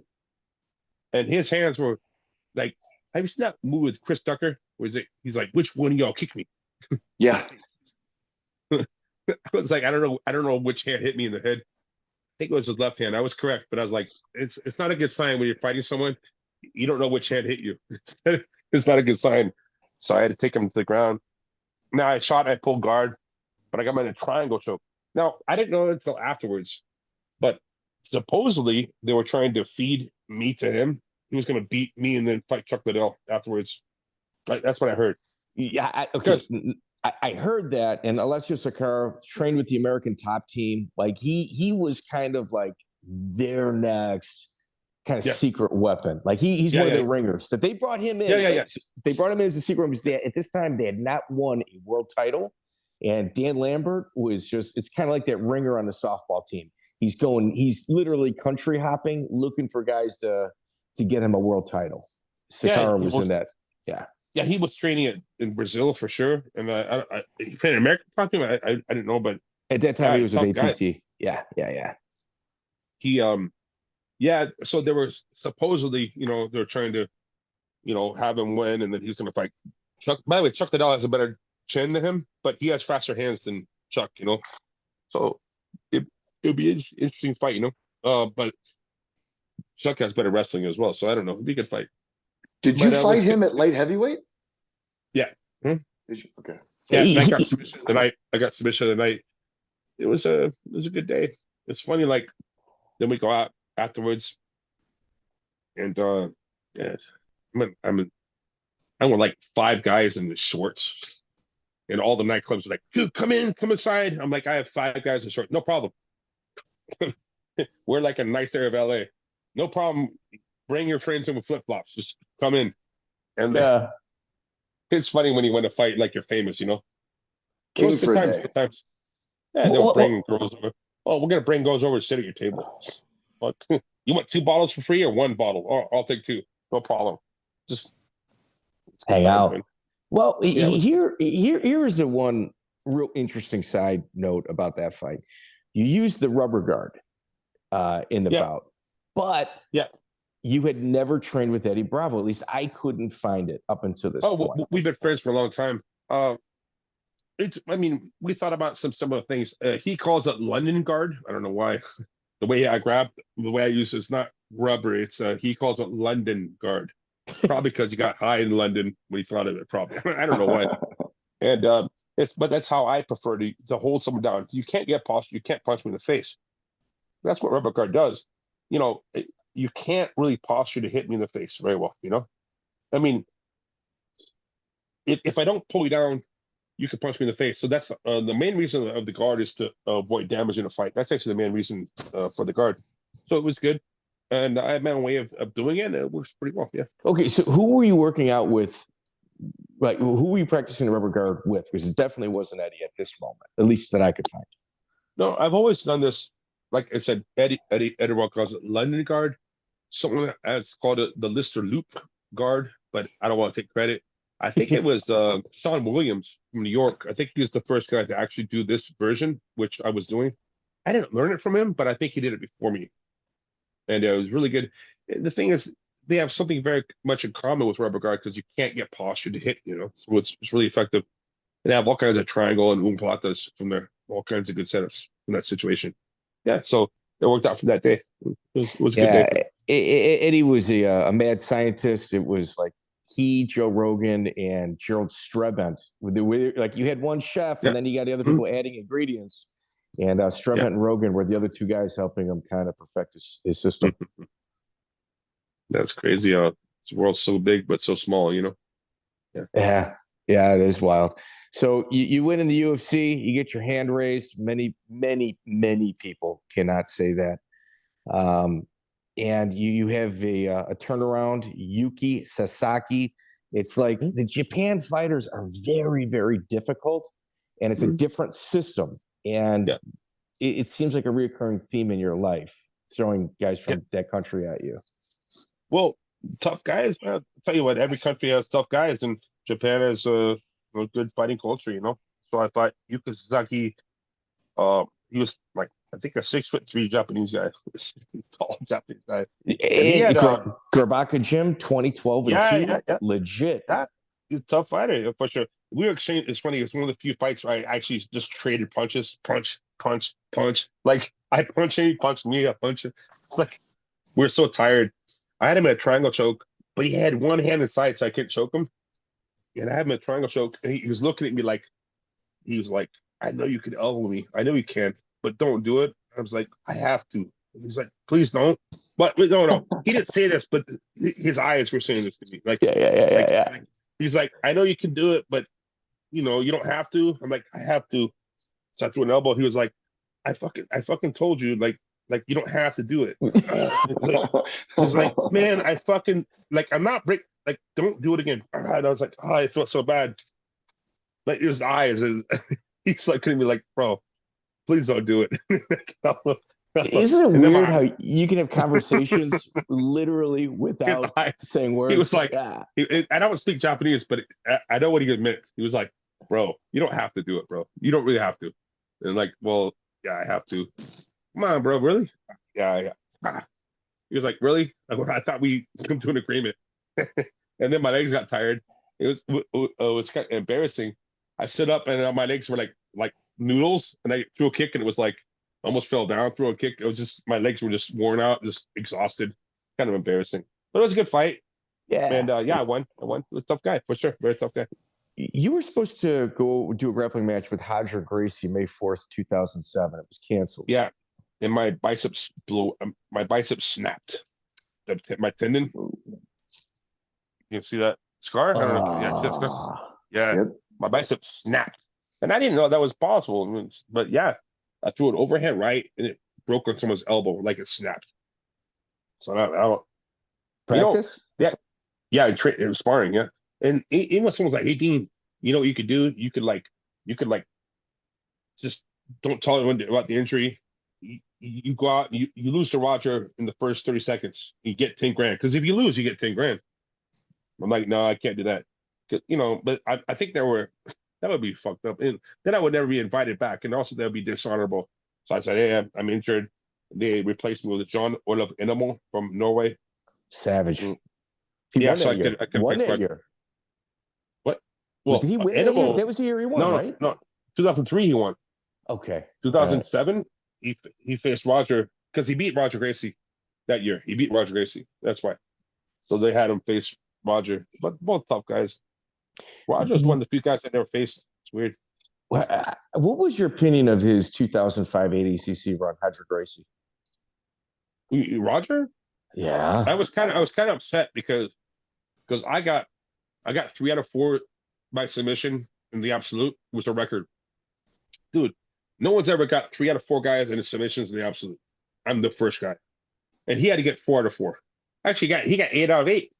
He beat my record. I was pissed off. Well, he had one guy that refused to come out for overtime. That was Kakareko. That's Kakareko. Yeah. But I'm like, damn it! I had the record. Now you beat my record already. Come on, man. It's not cool. So no, but he's incredible. Of course, he's one of the goats. Of course, he's incredible. Really, really talented. We have way different styles, but man, it's super respectable. His style. When people were going off on tangents about Gordon Ryan and his accomplishments, I said, man, you guys got a short memory. What Roger Gracie did in 2005 was, depending on how you wake up that morning, you can go one side or the other. Well, he had 8 matches. He got 8 submissions. So incredible. Pretty good. Like I had 4 matches. I got 3 out of 4. So that was the record. And then Roger beat it. So yeah. But he's incredible for sure. I agree. So Nate Marquardt and Jordan Radev. Jordan Radev, it seemed like, I don't know if it was something personal. It seemed like there was something going on outside the ring. I mean, you publicly apologized after that fight. What? Oh, no, because I couldn't finish him. That's right. It was like you took it personal though. Like you took Silva, it really personal. No, because the thing is, Silva, the matchmaker, is like you need to finish people, or you're not going to be he didn't say we're not going to get you in the future. He says like you need to, because if you don't knock anyone out, you have to finish them with submission. So I couldn't finish them, and I was apologizing because I felt bad because I was putting a lot of pressure was put on me at the moment. That's all. Okay. But he's a tough What was guy. your for sure? Yeah. For sure. Okay. What was your experience like with Joe Silva as a matchmaker? We're always cool, but he definitely he doesn't. It's not like he doesn't like jiu-jitsu guys, but he prefers the strikers, which I understand. It's more action, more knockouts. But yeah, he never disliked me, but he definitely made it known that you have to get a submission or you're not going to be marketable, which I understand makes sense. Did he talk to you in a way that he probably shouldn't, or was it pretty like a normal conversation? It's how he sees things. It's fine. Yeah, also, me and Dana are cool too. Like mutual respect. I have no problem with Dana White. Either. They're both doing their job. You also trained James Toney for UFC 110 against Randy Couture. No, that's a joke. You know about this? No. Go ahead. I never met him. I never met James Toney. So I was training King Mo. Mo Lawal? Muhammad Mo Lawal? Yeah, you train him for his Sengoku. Or World Victory Road fights. Yeah. And they're like, hey, it'd be funny, like hey, you can just say like, yeah, James Toney got me in a submission. I was like, no, come on, it'll be funny. So Sai participated. And James Toney, he got me to submission. He made me tap. And I never met him in my life. It's funny. But you press released it, and Toney doesn't deny it. And Toney does not deny it. No, but it's funny. No, so the thing is, I felt bad because I used to train with Randy Couture. Mm-hmm. And I'm like, oh shit, I don't want Randy to think I'm, So I called Randy. I told him. He goes, I understand, all good. And then Randy broke the joke. He goes, hey, just so you know, that's bullshit. He never tapped Dean Lister. He ruined the joke. It was a joke, It was a prank, Yeah. I never met James Toney. It's just funny. Yeah. He got me to guillotine, but it's like, I was like, fuck. No. It was a heel hook. He hooked you, and you didn't teach him enough to stop. You didn't teach him enough to stop. Like, you were limping. Yeah. Whatever it was. But it's like funny. I was like, whatever, bro. But I didn't. I had a few drinks, and I was like, I don't want Randy to think like I'm actually training him. So I called Randy. I was like, hey, keep this. He's like, for sure, it's our secret. But the next day, he's like, hey, just so you know, Dean, I talked to Dean Lister. Yeah, fucking pressure. I never trained James Toney. But hey, he's great. He's a great boxer, man. I was, and by the way, I respect that he tried. He came into UFC and tried, man, because a lot of guys don't have that kind of cojones, So it's cool. For sure. So Fabio Santos and Jeff Higgs. Jeff Higgs actually gave you your black belt. Yeah. Your Rickson lineage. Did you ever get on the mat with him at all? Rickson? Oh, I went to a seminar one time. He used me. It's like he threw me around a few times. I was like purple belt. So I went to one of his seminars one time. But he definitely knows who I am. Like he was there in England when I won, and I got a picture with him. He definitely knows who I am. Yeah, man. I mean, I'm proud for that lineage. Rickson Gracie was like always top. Absolutely. You were managed at one point by Haymakers Empire. I think Jerry is the guy. What was your experience with them? We were friends in high school. It's a long story. I don't want to talk about it personally. Let it ride. I heard stuff. It's too much. Yeah, it's too much. Like he was my friend in high school, and we're not super close anymore. And I wish him the best. That's all. Leave it that way. We'll leave it that way. Okay. Yeah, I had heard some stuff. Okay. The Ultimate Fighter Season 7 finale. You get your rematch with Jeremy Horn. Is this something you petitioned for, or was it brought to you? No, it was just offered me. I said no problem. Now it's weird. He played an interesting mental game on me, which almost worked, but didn't work. In the stare down, like he looks down like this. I'm like this. I'm like, what's wrong? He's scared? What's wrong? He walks away. I'm like, oh, it's weird. He actually went like this. So I'm like, okay, that's weird. Whatever. Okay, I feel good. Next day though, I'm the first to walk out in the cage because he was the favorite to beat me. But then he comes out and he was like this. Now, at that moment in the cage, he's staring me down like, oh, he's trying to catch me. See, he was trying to fool me. At that moment, scared me. He did this at first to scare me later, you know. But I got. But now I have plenty of fight experience. It's not like my fourth fight. It's my like 20, I don't know, 18th fight or whatever. Yeah, so I got him in a guillotine. It was a good match.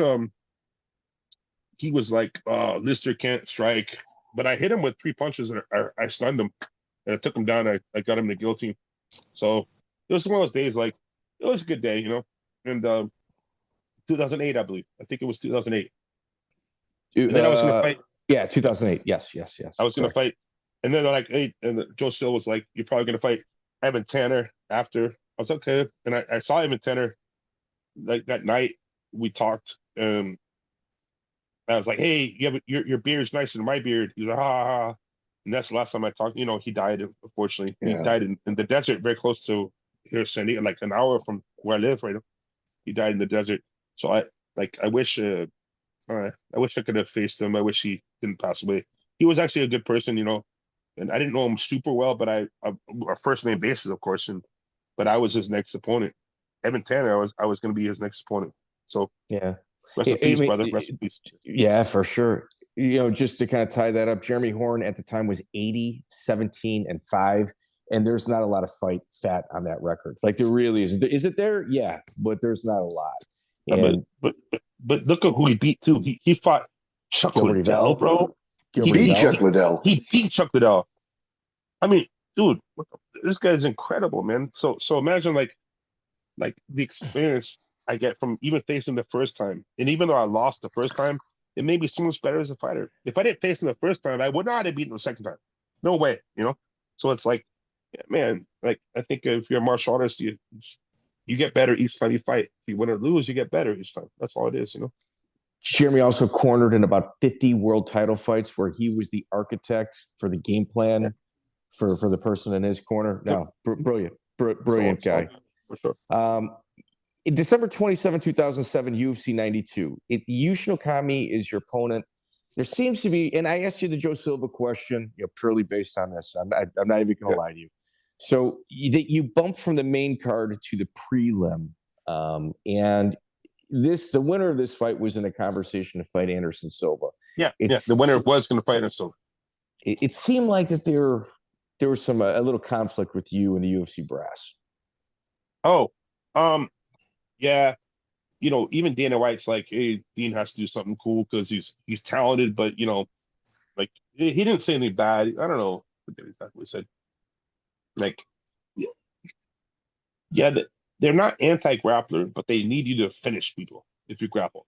You can't just like, you know, so that was not one of my best fights. You know, I did not do very well that fight, unfortunately. You know, one thing I did make a huge mistake was my old manager from Haymakers Empire. I'm super tired. I had like interview like the weeks before. He goes, hey, Dean, if you want, I can do one of your interviews for you. I'm like, oh, thank you, bro. I need to sleep. And he, I should never let him do it.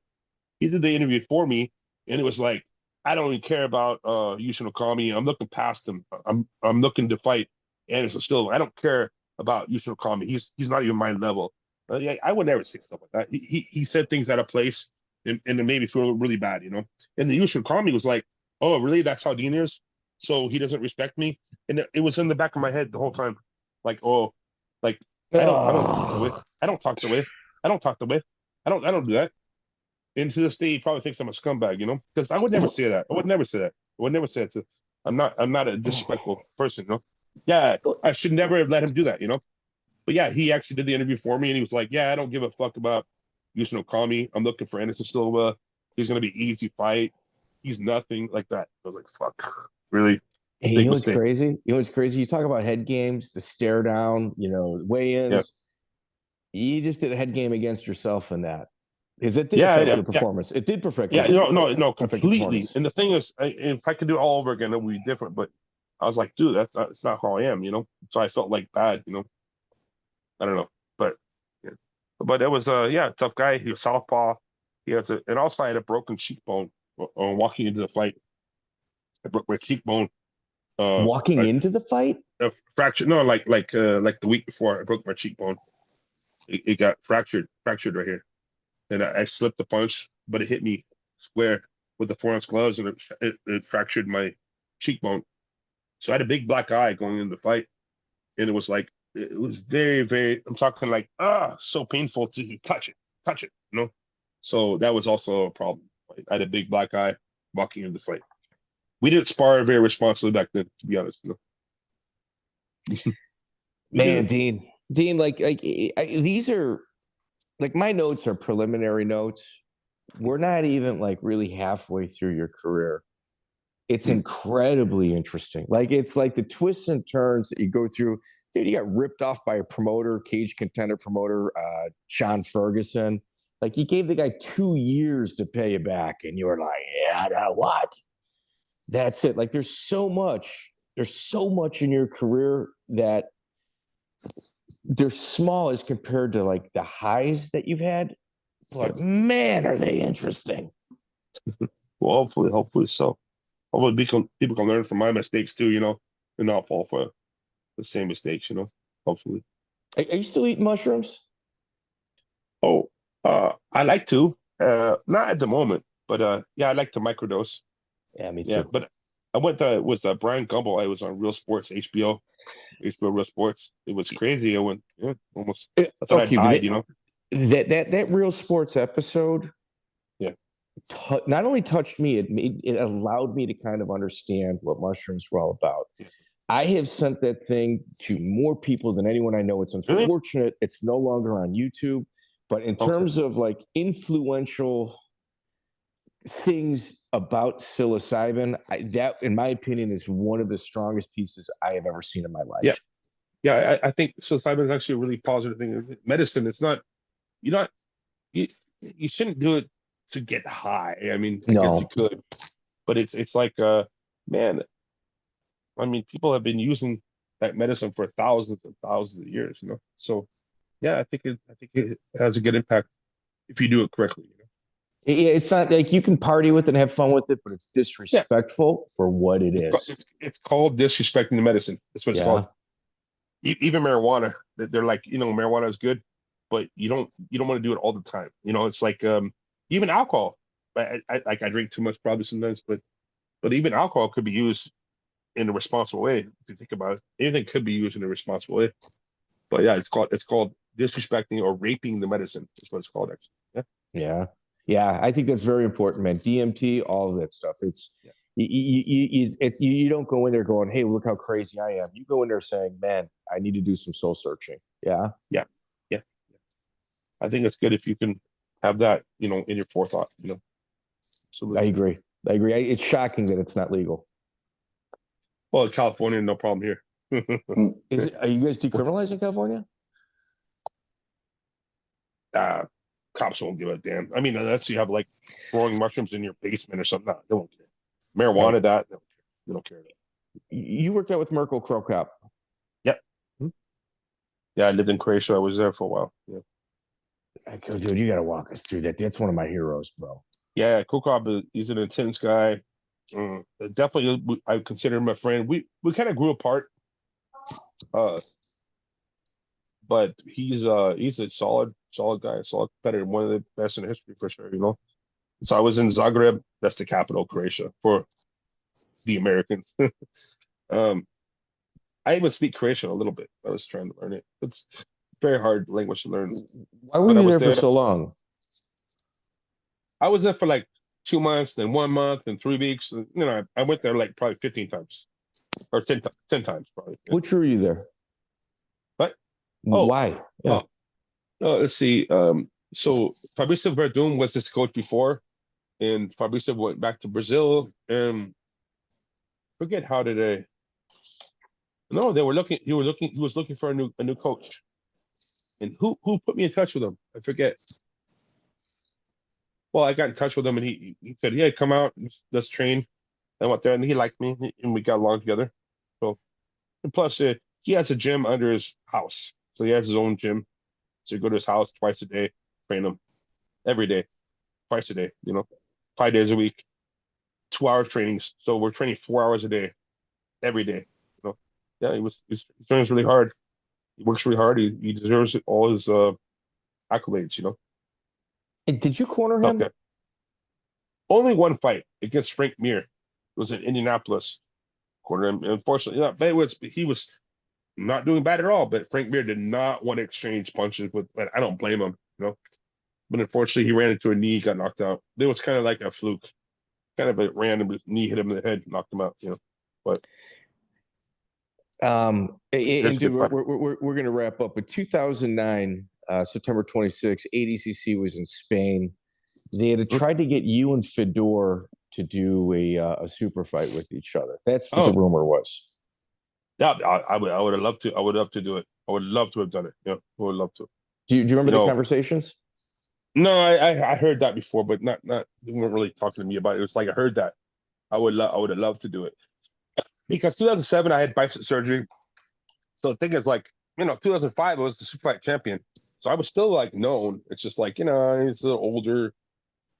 Yeah.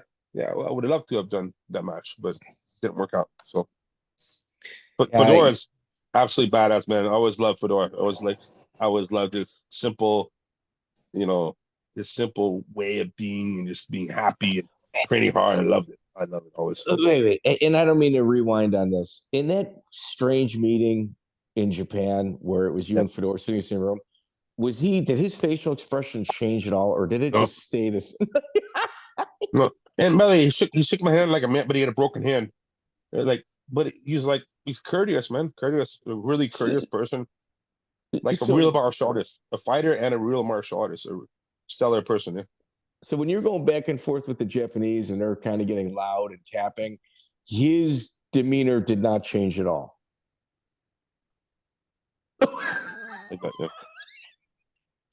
Yeah. This is like a cartoon. It's like something not smiling. It's not angry. Just yeah. And nothing. Funny, yeah.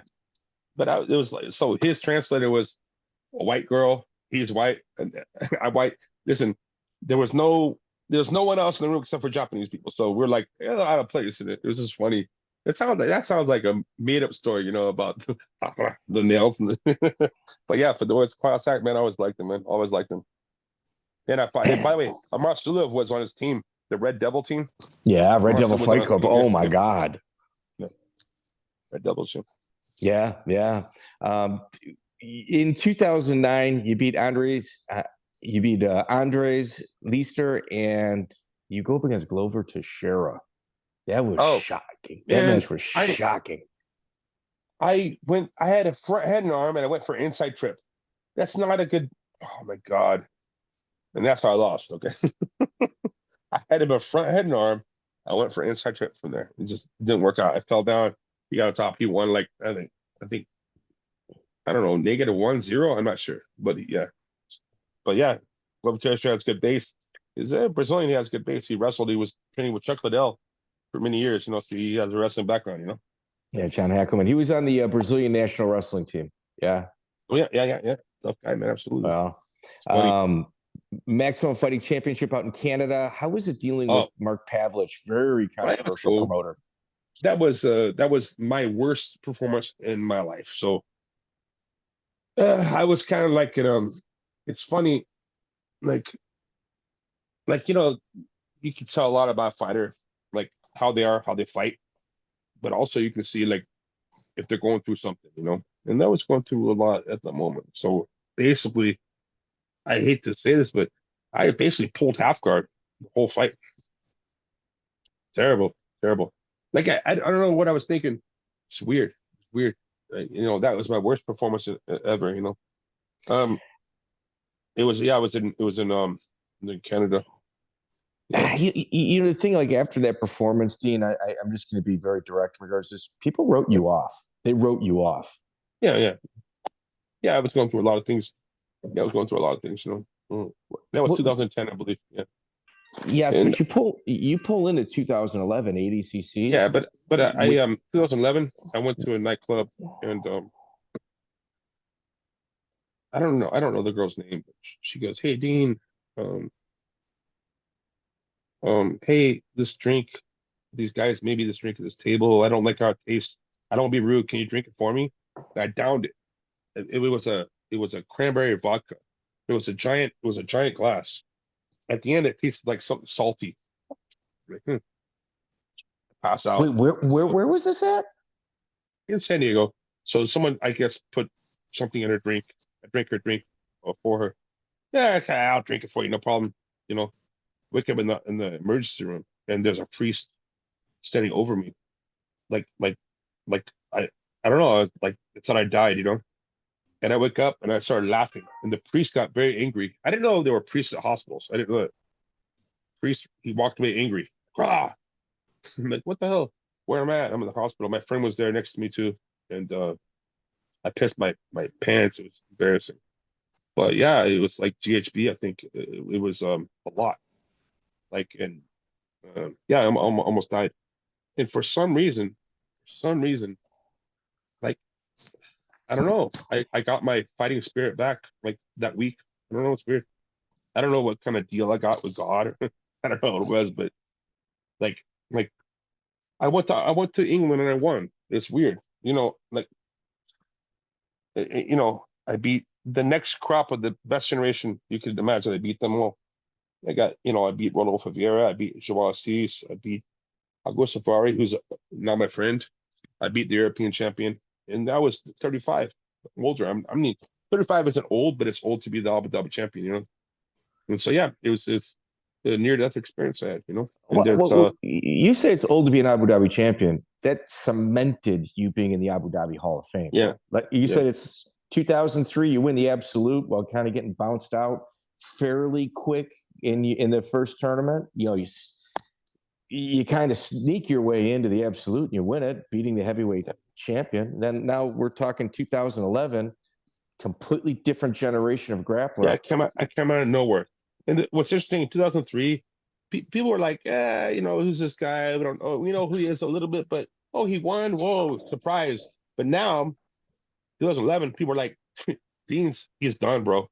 He has no chance. So, well, you were a gift. You were the gift. People were like, man, I want Dean Lister. They were hoping to get you on that first draw.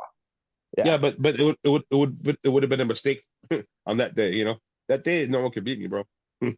On that day, I swear, man, I don't know why. I wasn't even in really good shape. I was in outer shape, but like I don't know. It was everything worked that day, and it was because that near death experience I had. I don't know what it is. By the way, when I flatlined or whatever, and like I have no memory of this. I don't even know what happened. Like I don't know what gelled in my head or what happened, but I don't know. I just things became more simple after that. So I went to England, and yeah, the first match was Augusto Ferrari, who's very tough, man. And I had him in an arm lock, but the time ended, but I didn't get him in submission. Then the second match was the European champion. Terrell. Terrell's a stud. Yeah, he's very tough. Yeah. Then I had Rodolfo Vieira, who was the absolute Mundial champion, and like people were like, he's gonna win for sure. And the 2015 ADCC champ, and he's regarded as like the best heavyweight competitor of our generation. No, he's incredible. So I beat him by, and I actually. I pulled my rib against Radek Turek. I pulled my rib. I hurt myself. I was like, dude. So it was really hurt. And I don't want to know I'm hurt. So I waited till everyone left the whole stadium. And I walked home real slow. And then I'm facing Rodolfo Vieira the next day. And I'm in the elevator. I just want to go upstairs and to sleep because my ribs, it's really hurt, really bad.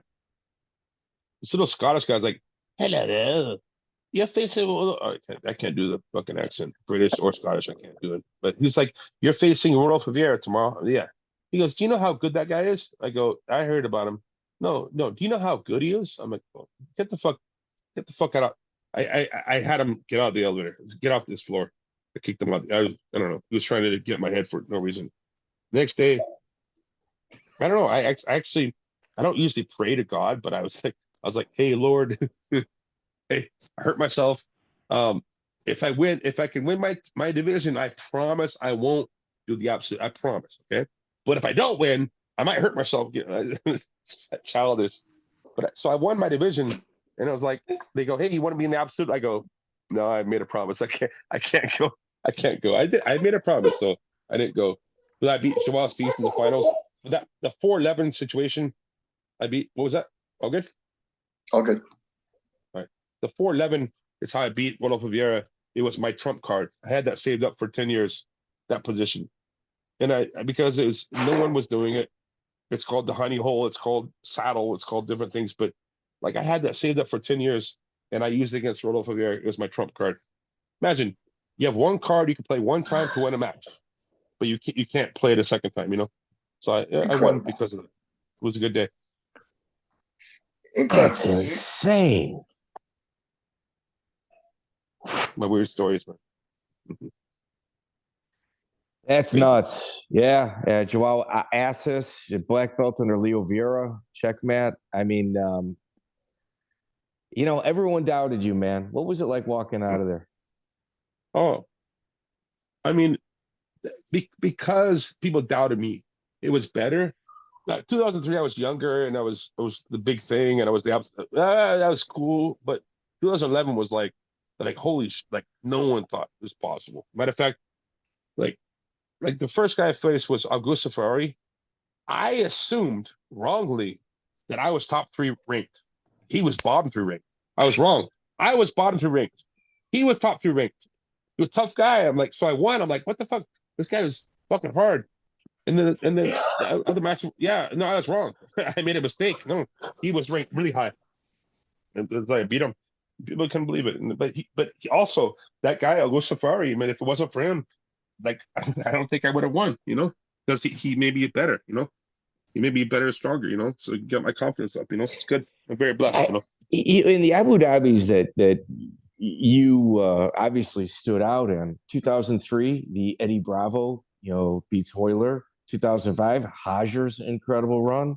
Like those events are incredible, man. And to have your name on there in the way that you do it's pretty shocking, man. I mean, you're very blessed.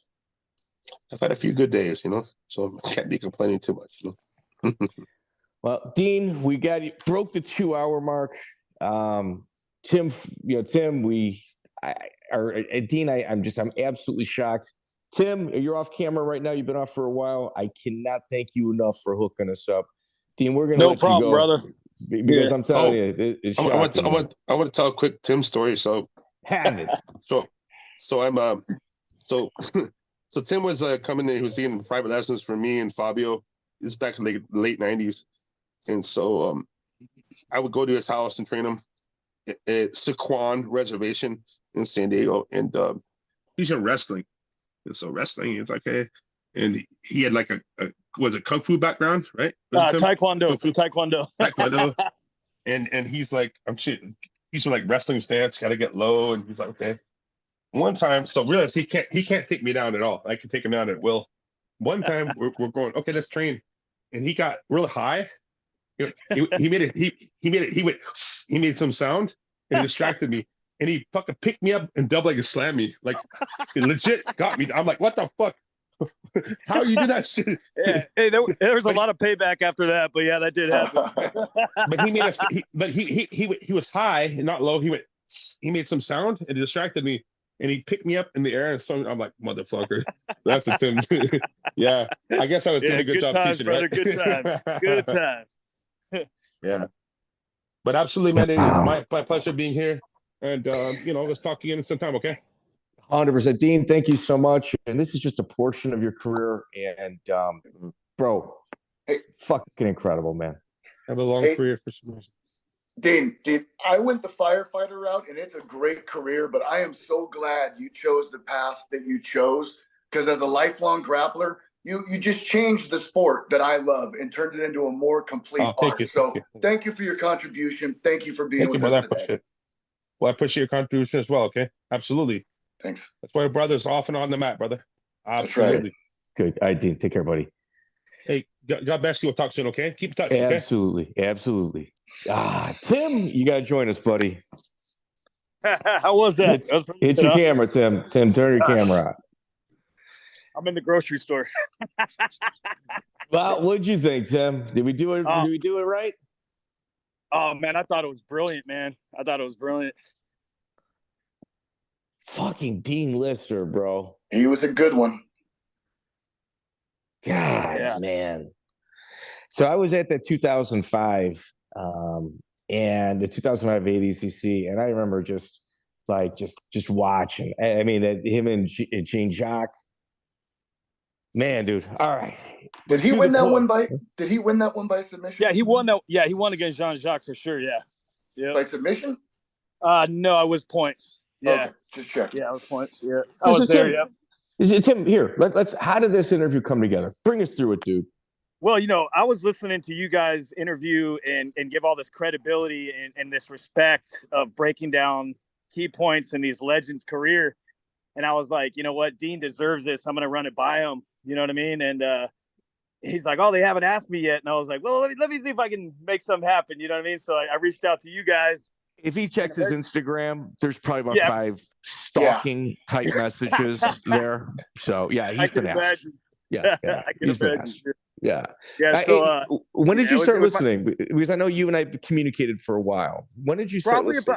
I'd probably go about 8 months ago. I started going down the rabbit hole, and I was like, "This is exactly," and it became my favorite podcast. And I always check it now. I still haven't watched all of them, but I went all the way back and to I think our debut was on, right, and like, and all those, and probably about 8 months ago. Yep. You know what, dude? It's like, Tim, do I think this is going to be like this big money maker? No. Right. But it's fucking important. Yeah, it's really important. I think it's going to get more important as time goes on. You know what I mean? The more people that find out about it, hopefully, when this is uploaded, Dean will throw it out there. And I think once the ball starts getting rolling on, there's a lot of people out there that, don't even know it exists. You know what I mean? So it's fucked up. And you know what, dude? It's like, we don't pay for play. Like everything that we've got, we've earned. Like it's, I don't know what else to do.